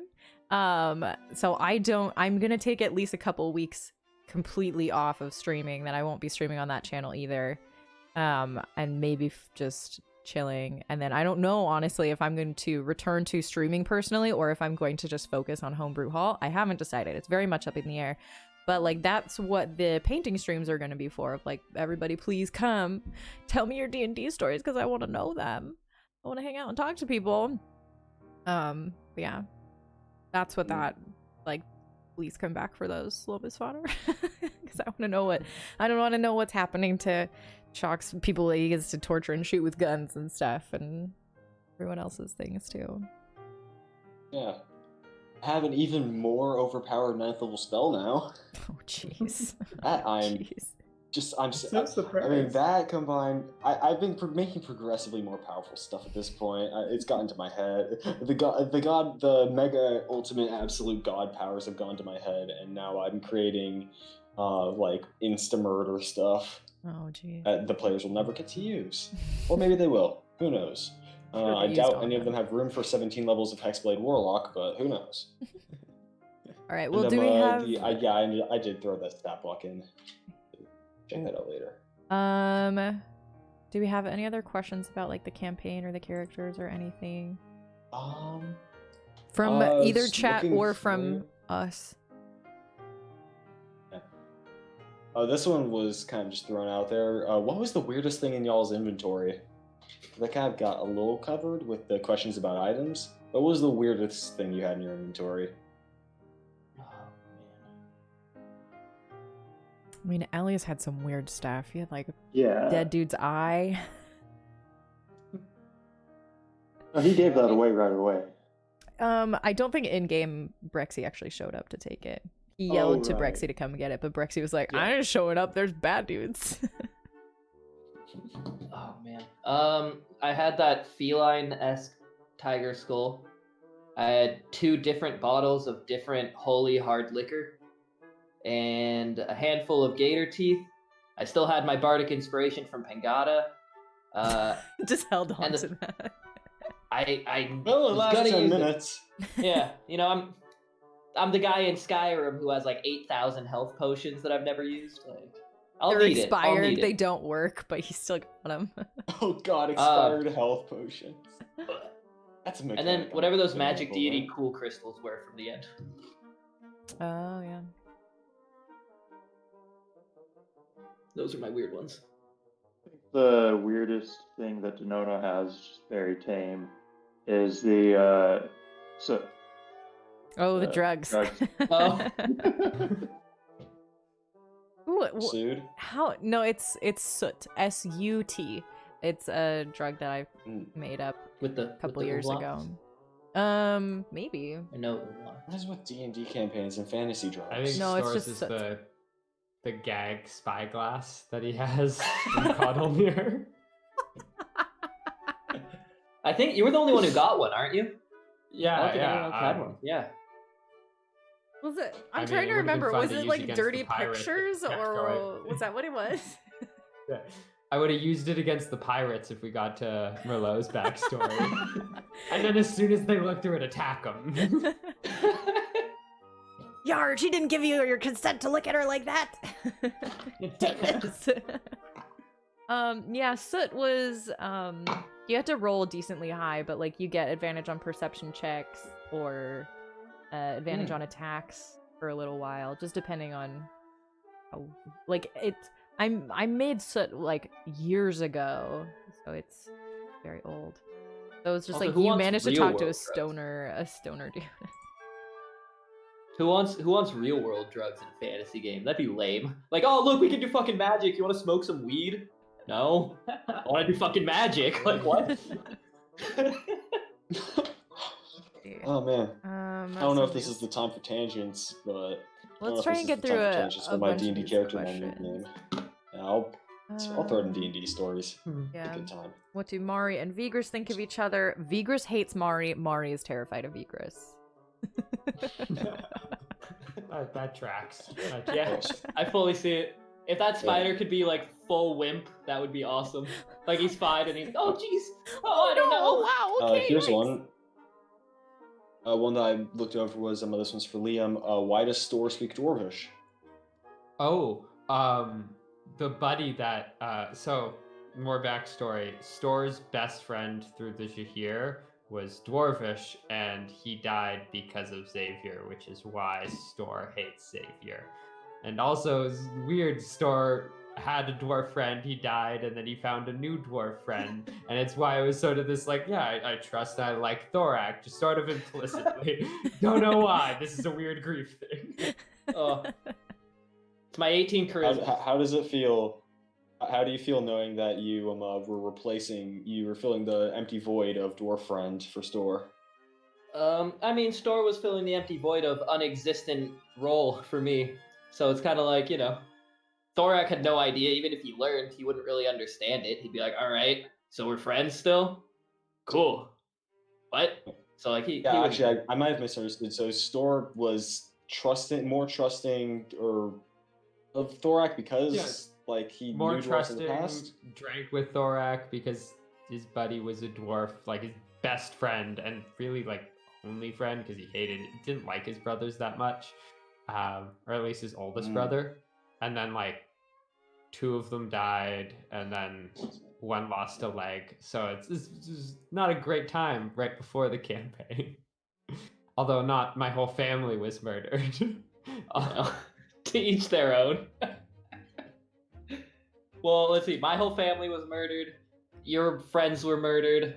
Denono is just having a good time. Captain Malsorin murdered everyone. And then Elias is... Well, his whole tribe was murdered. He didn't know them ever, but... Oh, true. True. There's a lot of murder backstories. Yes, that is true. Surprise, it's D&D.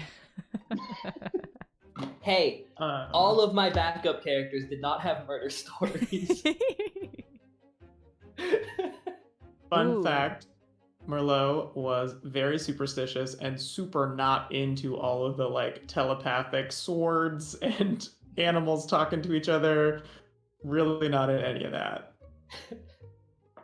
Did Thorak get a pass because you'd only seen him speak to Denono in animal form?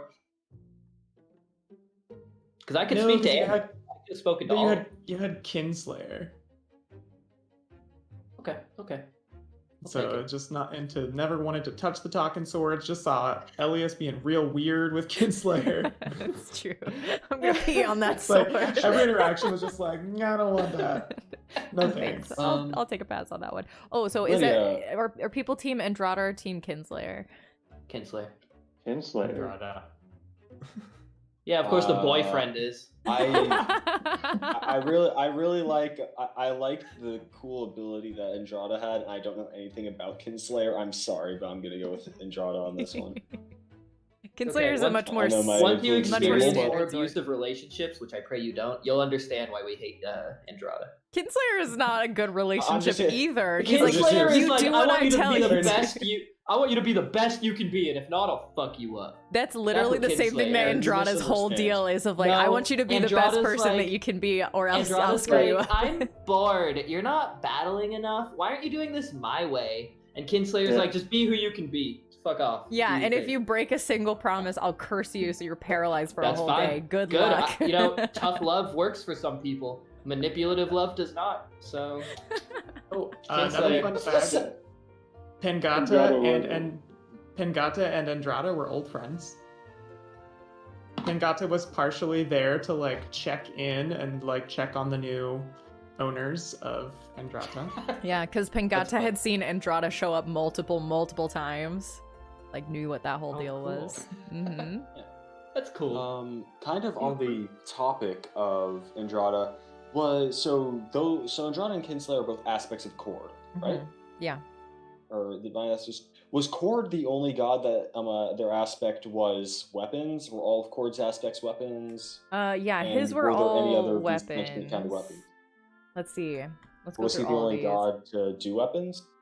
I think so. Avandras were people, Bahamut's were dragons, Corellons were those like glowy, shiny figures, like the Iridessa thing. That was a heart of Corellon that had been destroyed. Arathis aspects were actually the foundations of important cities, so it was a bit tough to destroy those, except a few of them had already been destroyed following the fall of like the giants taking over. Would you basically just have to like scorched earth the city? Yeah, basically. Damn. Ioun's were 2 books, Truth and Lies. Super awesome books that hold all truth and all lies. Zahir already had the Book of Lies because that's very important for him to have. And then the other one was in a library on Mechanus. Swords were weapons. Meloras were great creations of nature.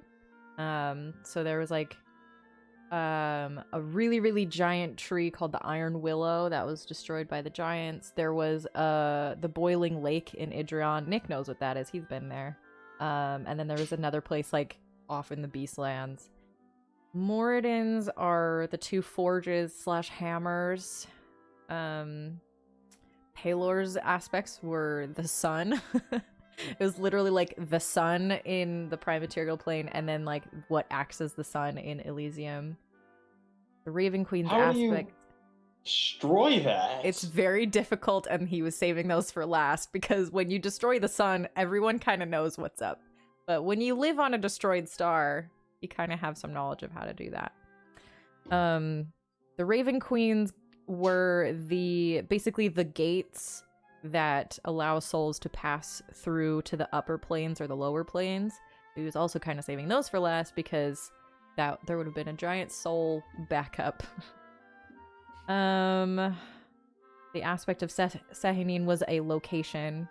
It's like a magical place called the Heart Shoal where like little tokens of love from different couples like kind of make their way there. It's like a place in the Feywild. It's like so cute. So, when's the evil campaign where we get to play as the people destroying all these? Level 20. I would like to request Ooh. a slot in the. I would like to request to reserve a slot in the Destroy the Sun one shot. Oh my gosh. Oh, that'd be a. Oh, That'd be man. shit. That'd be. I'll be showing up with my barbarian. Wait, you have a level 20 OPS fuck barbarian too? What were the unicorns? I have a level guys? 20 OPS. Fuck The yeah. Yeah, same. unicorns. My barbarian is my favorite. Reginald and the unicorns were, they were protecting. I believe it was one of the things that protects the Sunstone of Pelor. It was like one of the things that, like, there was safeguards set up to keep it protected, and so, yeah, they What a probably cool got fight totally that would be. splattered. That'd be such a like fighting against a level 15 necromantic unicorn and his 6 undead unicorns. That'd be such a fun fight. I'm putting that in a. Anyways. That's the thing is Zahir doesn't play fair, so a lot of this stuff was like pop up in the middle of the night when they're least suspecting it and kill them without them knowing. So that's what a lot of it was. Yeah. Blade. You definitely have the resources to do that. Yeah. Billions of years old. And you know Hey, every go lie. fight this unicorn. Good luck. Fuck. Let's see. Other questions. I saw like what was Brexy up to? He was just trying to level up. He was a little pixie dude, pixie thing, and they just wanted to like be better. So they were using the little things that Ellie's got to do extra magic. I think specifically what's it? I'm so sorry. I always think of Brexy as a dude, but they're not. They are neither. Oh, geez, what? I believe they said they were a me. A me, yeah. Forgot about that. I think the whole point was, yeah, Brexy just wanted to get more influence in the Unseelie court, and that may have become a little bit more influential later. That was the whole thing. That's what Brexy was. Is Brexy good friends with Nick's character from that one shot? Oh, the. I don't think anyone's good friends with that guy. I really just friends wanted with to bring anybody. that person up. I really just wanted to bring up the cake picture. It was like, I love little it. rainbow cake. That's what's permanently in my head is just inside that cake eating the walls. yeah. Oh man. Did the events of the last episode change with the decision for it to be the last episode? Not extremely so. Yeah, we already knew where they were going. I think maybe I had pushed up the fact that Torm was gonna be killed. Mm-hmm. Yeah, I think that was possibly something that I pushed for, but it was also kind of my thought of just like, I need things to happen. So I think that was gonna be anyway. That's most. Also, I would also wager a guess on Aaron might not have made his decision were it not the last episode. If I had, it would have been not as rushed. I feel like I was just kind of at that point where Thorak felt rushed because everyone was trying to heal, and he was like, "Fuck, if I'm gonna kill these people, oh god." And then B, it was the last episode. And it's like if I want to do a betrayal, I gotta do it now. So that yeah, little that was betrayal in there. a little bit. But besides, I mean, it was planned within the next, like, that's why I sent Lydia my backup characters, was because I didn't know what was going to happen here. And I was like, I don't want to be out of this. Here's my backups. Let's do it. So it probably would have happened before we left. Now we know that you would have been fine. Thorax, not dead. Just barely. Thorax is vibing. Yeah, just chilling. Just chilling. Trying to find a new god before they all die, you know? Yeah. Oh man, I feel like that would have been really difficult to figure out as like the gods eventually did start dying, because other than Torm, none of them are actually dead yet, of like the major gods. So that was one of the things with the Queen's Crown one shot, because I totally expected everyone to just get the crown, take it to Himemana, and like they'd be like, cool, we got it, Lolth is dead, great. And that was gonna be like the first one down.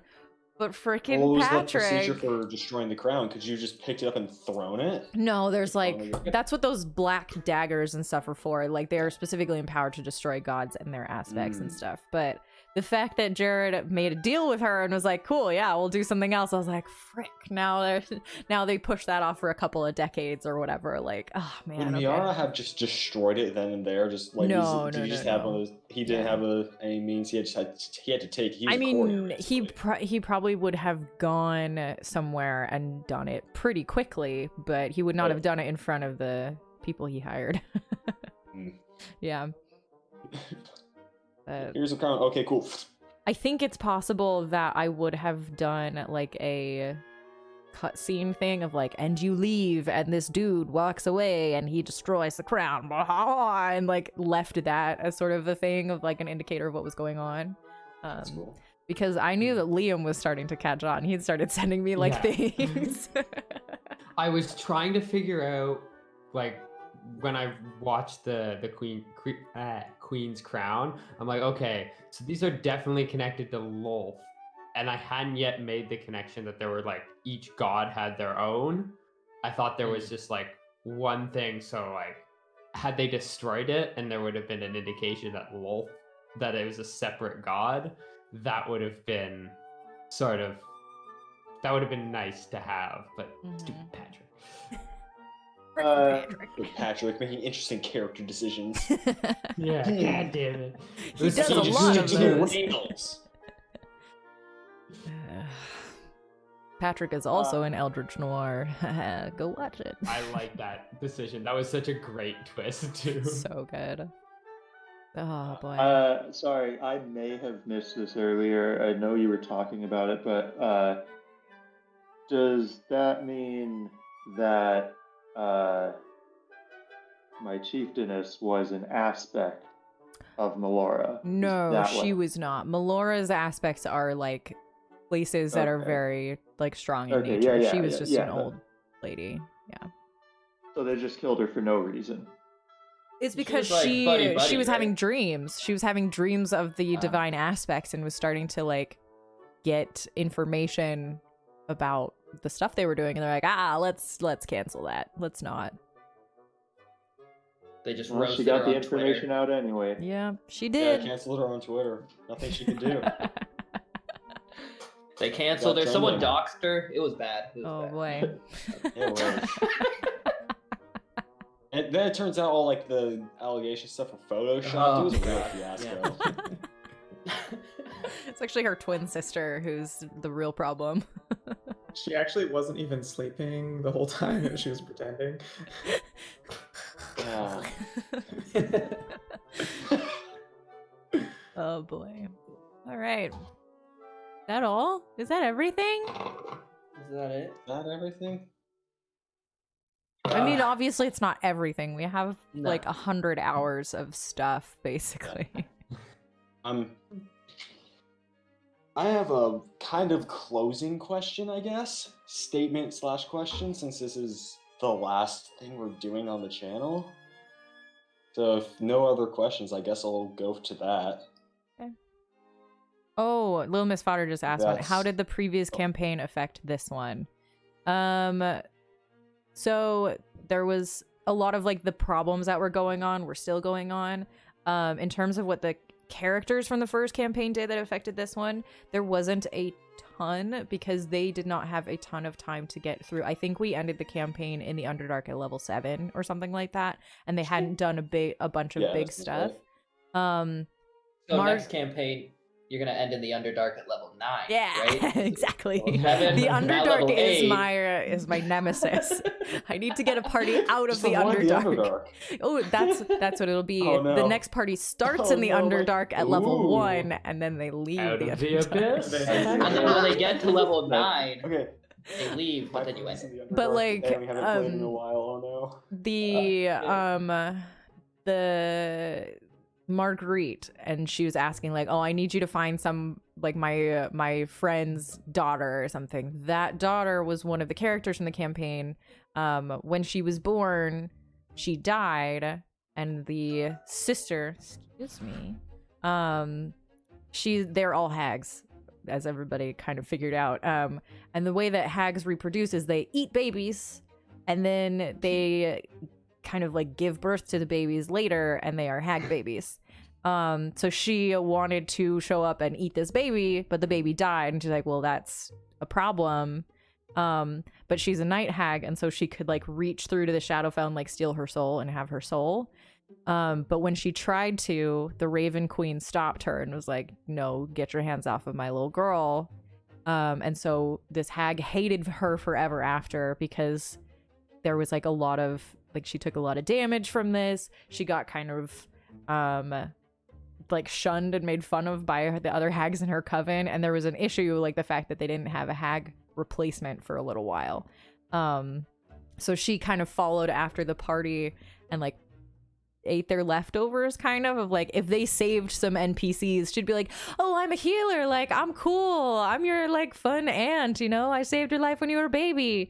And she would wait until the party left and pretend to help this person, and then she would kill and eat them and steal their souls. But she couldn't ever find this character, and so Marguerite, who is one of her hag coven sisters, they were like, all right, we need the party to like help us get her, because we can't find her or whatever. Like, we're looking for her, and when we find her, we want you guys to get her. That was, I think, the most that the previous campaign affected this one.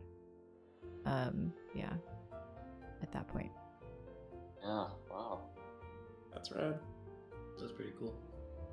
I love hags. Yeah, I picked up on that. Just a little bit. A smidge. But anyway, that's the answer to that question. Thanks what you like dragons are to me. Like dragons are to everyone. The best. Sorry, I love dragons. But yeah, but that's the thing is none of my early DMs ever really ran dragon encounters, so now I run dragon encounters all the time. Here's a whole nation, it's just dragons. Good. As it should be. We were headed. Unless we have any other questions, checking chat one last time. I think I'm just gonna ask this final kind of closing one, and then that'll be it, I guess. Okay. We've been going for what? Been Couple going for hours. a while. Yeah, a couple hours. Couple hours. Well, this stream, and more importantly, all of you, this little community we've built, it's. I mean, frankly, I'm not to overstate it. Quarantine had me really down until these streams started. Me too. And honestly, this stream, like that Reddit post, arguably could be argued that that Reddit post I saw on r/Critical completely changed my life, frankly, Aw. or at least a little bit. And um, yeah, like the show's great. I love the show, and I'd say the most important thing about this stream is the community.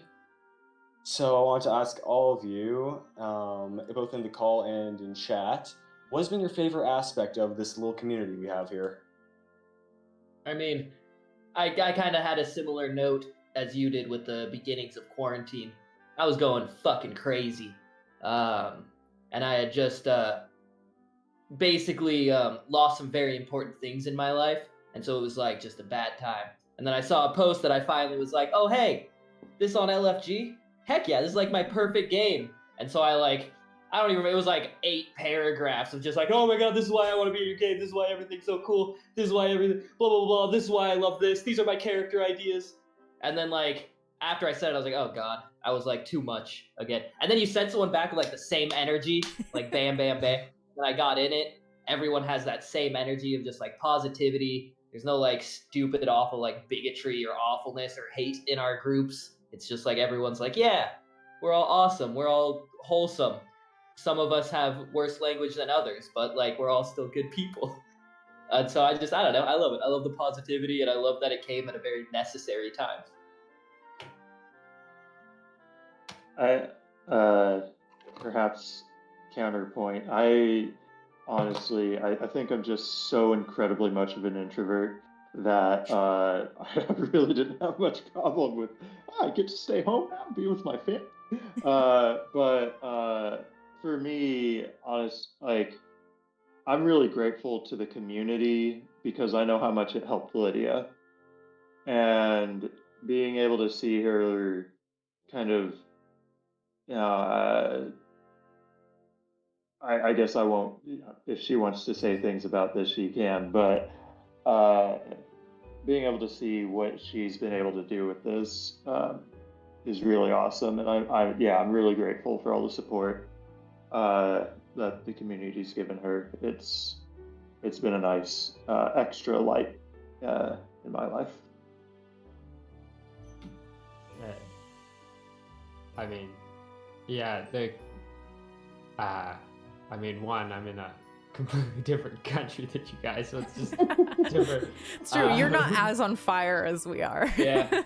Yeah, but like, You're above the fire.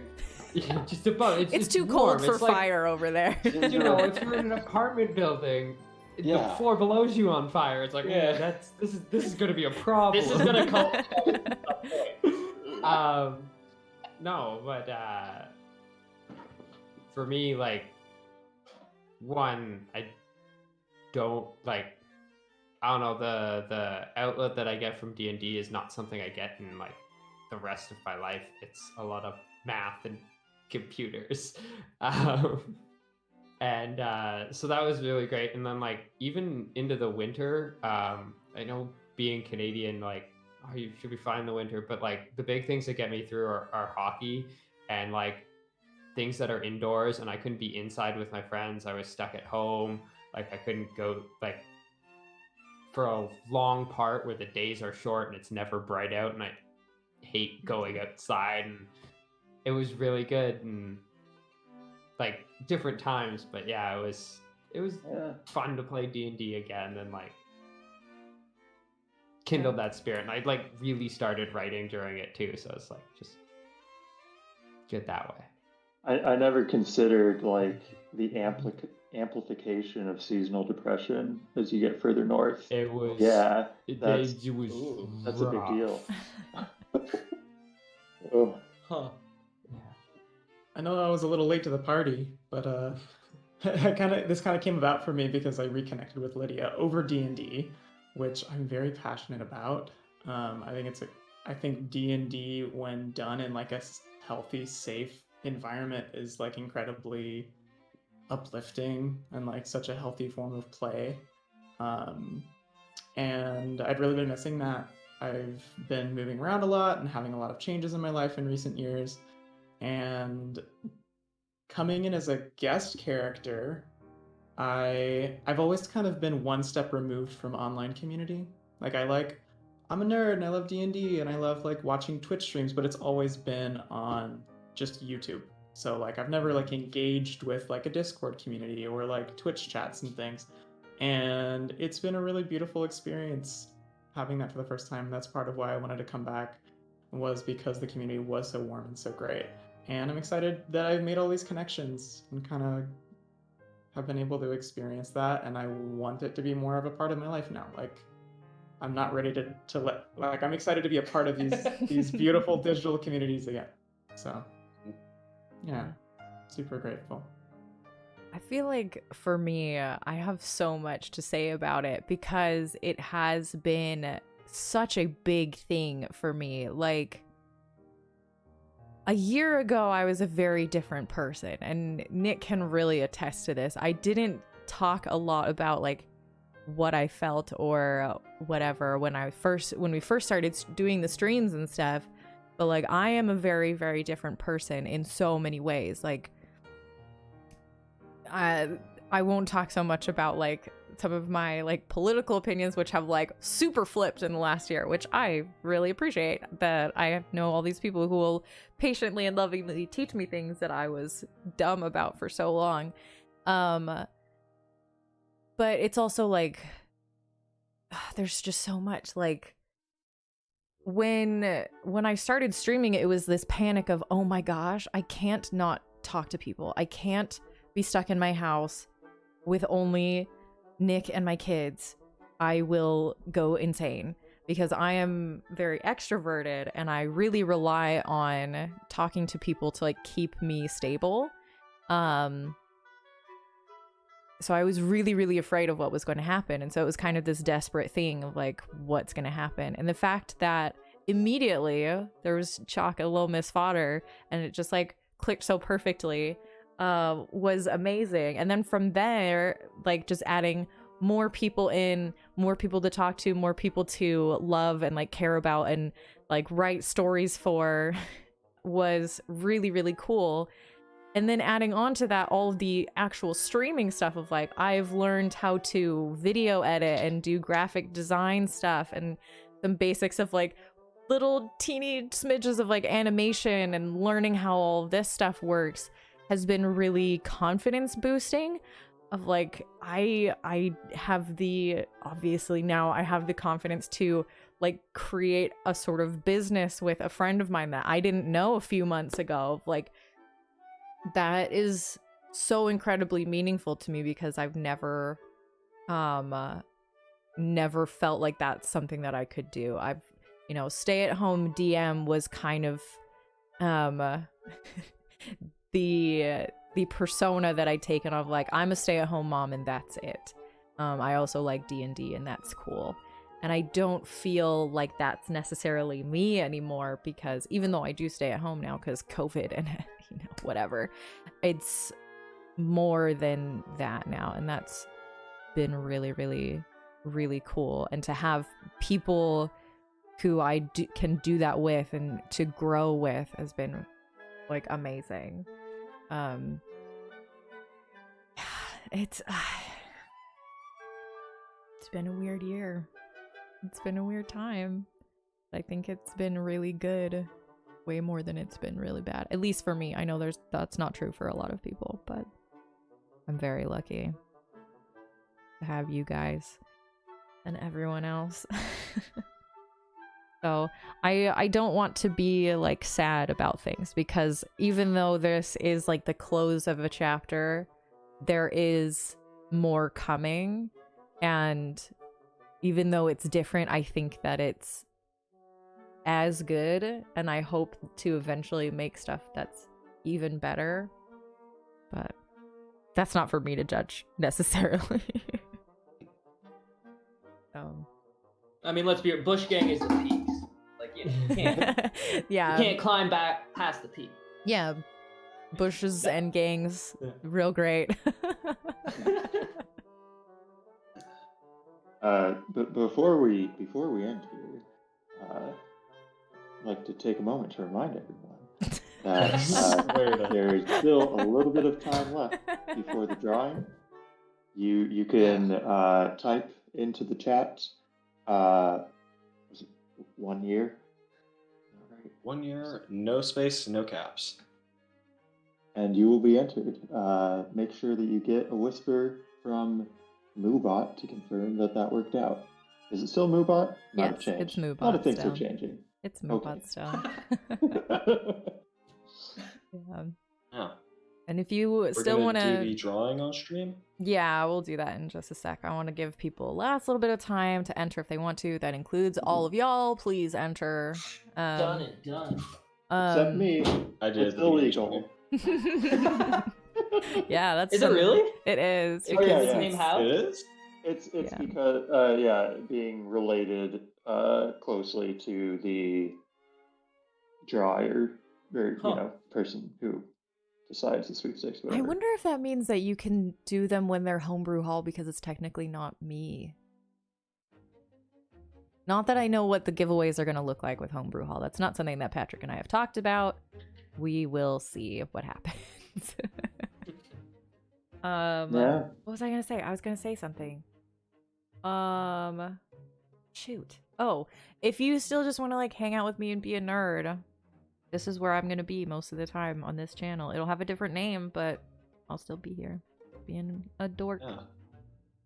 And I don't necessarily know what the state of the Discord server is going to be. I think a lot of that is going to move to that new Homebrew Hall Discord, which already has a bunch of people in it. A bunch of very quiet people.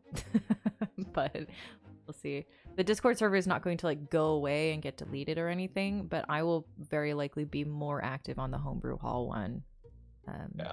Though I'll always respond to whatever gets sent in the stay-at-home DM. And if/when I do start streaming games on my personal channel, I will announce that stuff there for anybody who cares to watch me play scary games. I will play actual scary games that make me cry because I'm a sadistic person. I'm a monster. All right, should we do this drawing? Do it. Yeah. All right, drum rolls. Liam, you have won the giveaway. Ooh, Nice. friggin'. Well, I'm not gonna be Speech, super loud speech, because play. speech. 10-minute Oh, you're inspired 10 minutes speech. Inspiring leader page. Leader. Yeah. Oh, geez, I don't know what to say. Oh, this is. Oh, I really just want to, let everyone back in Thunder Bay know that Gord, also Gord, and female Gord. Oh my god. Is this Canada jokes? Because this sounds like chord stuff to me. Gord is like a weirdly Canadian name. Okay. Because I was like, Thunder Bay, chord. Thunder Bay is a place in northern Ontario. Okay. Getting Where they Canadian do. geography I lessons. really like the bit that full panic brings out full Canadian in you. Anytime you're worried, wow, you just like, okay, oh geez. Oh wow. If you there's a show called Letterkenny. Oh god. I love And that's that. basic. So Letterkenny, the people who wrote the show went to the school I graduated from, like my university. The town's really like an hour from where I grew up. It's like 30 minutes. They grew up like 30 minutes from where I am. How accurate So, like, is it to the show? Entirely accurate. That is what life in Southern Ontario is like. I kid you not. There are only 3 types of people. Oh my god. All right. That I think show's it's time. phenomenal. We gotta wrap up. I need to go to bed. Oh, we're still on? I Yes, thought we're we still cut for so live. long. Why don't I we say guess, goodnight to everybody? Lydia, if you would, for the last time, I guess, sign us off. Oh boy. Well, see you guys around. Don't forget to love each other, because we're all in this crazy stuff together. Stay safe, stay sane, stay happy. And don't let things get you down, but if they do, all good. You can come back here and we'll bring you back up again. Have a wonderful night, you guys. Bye. Bye.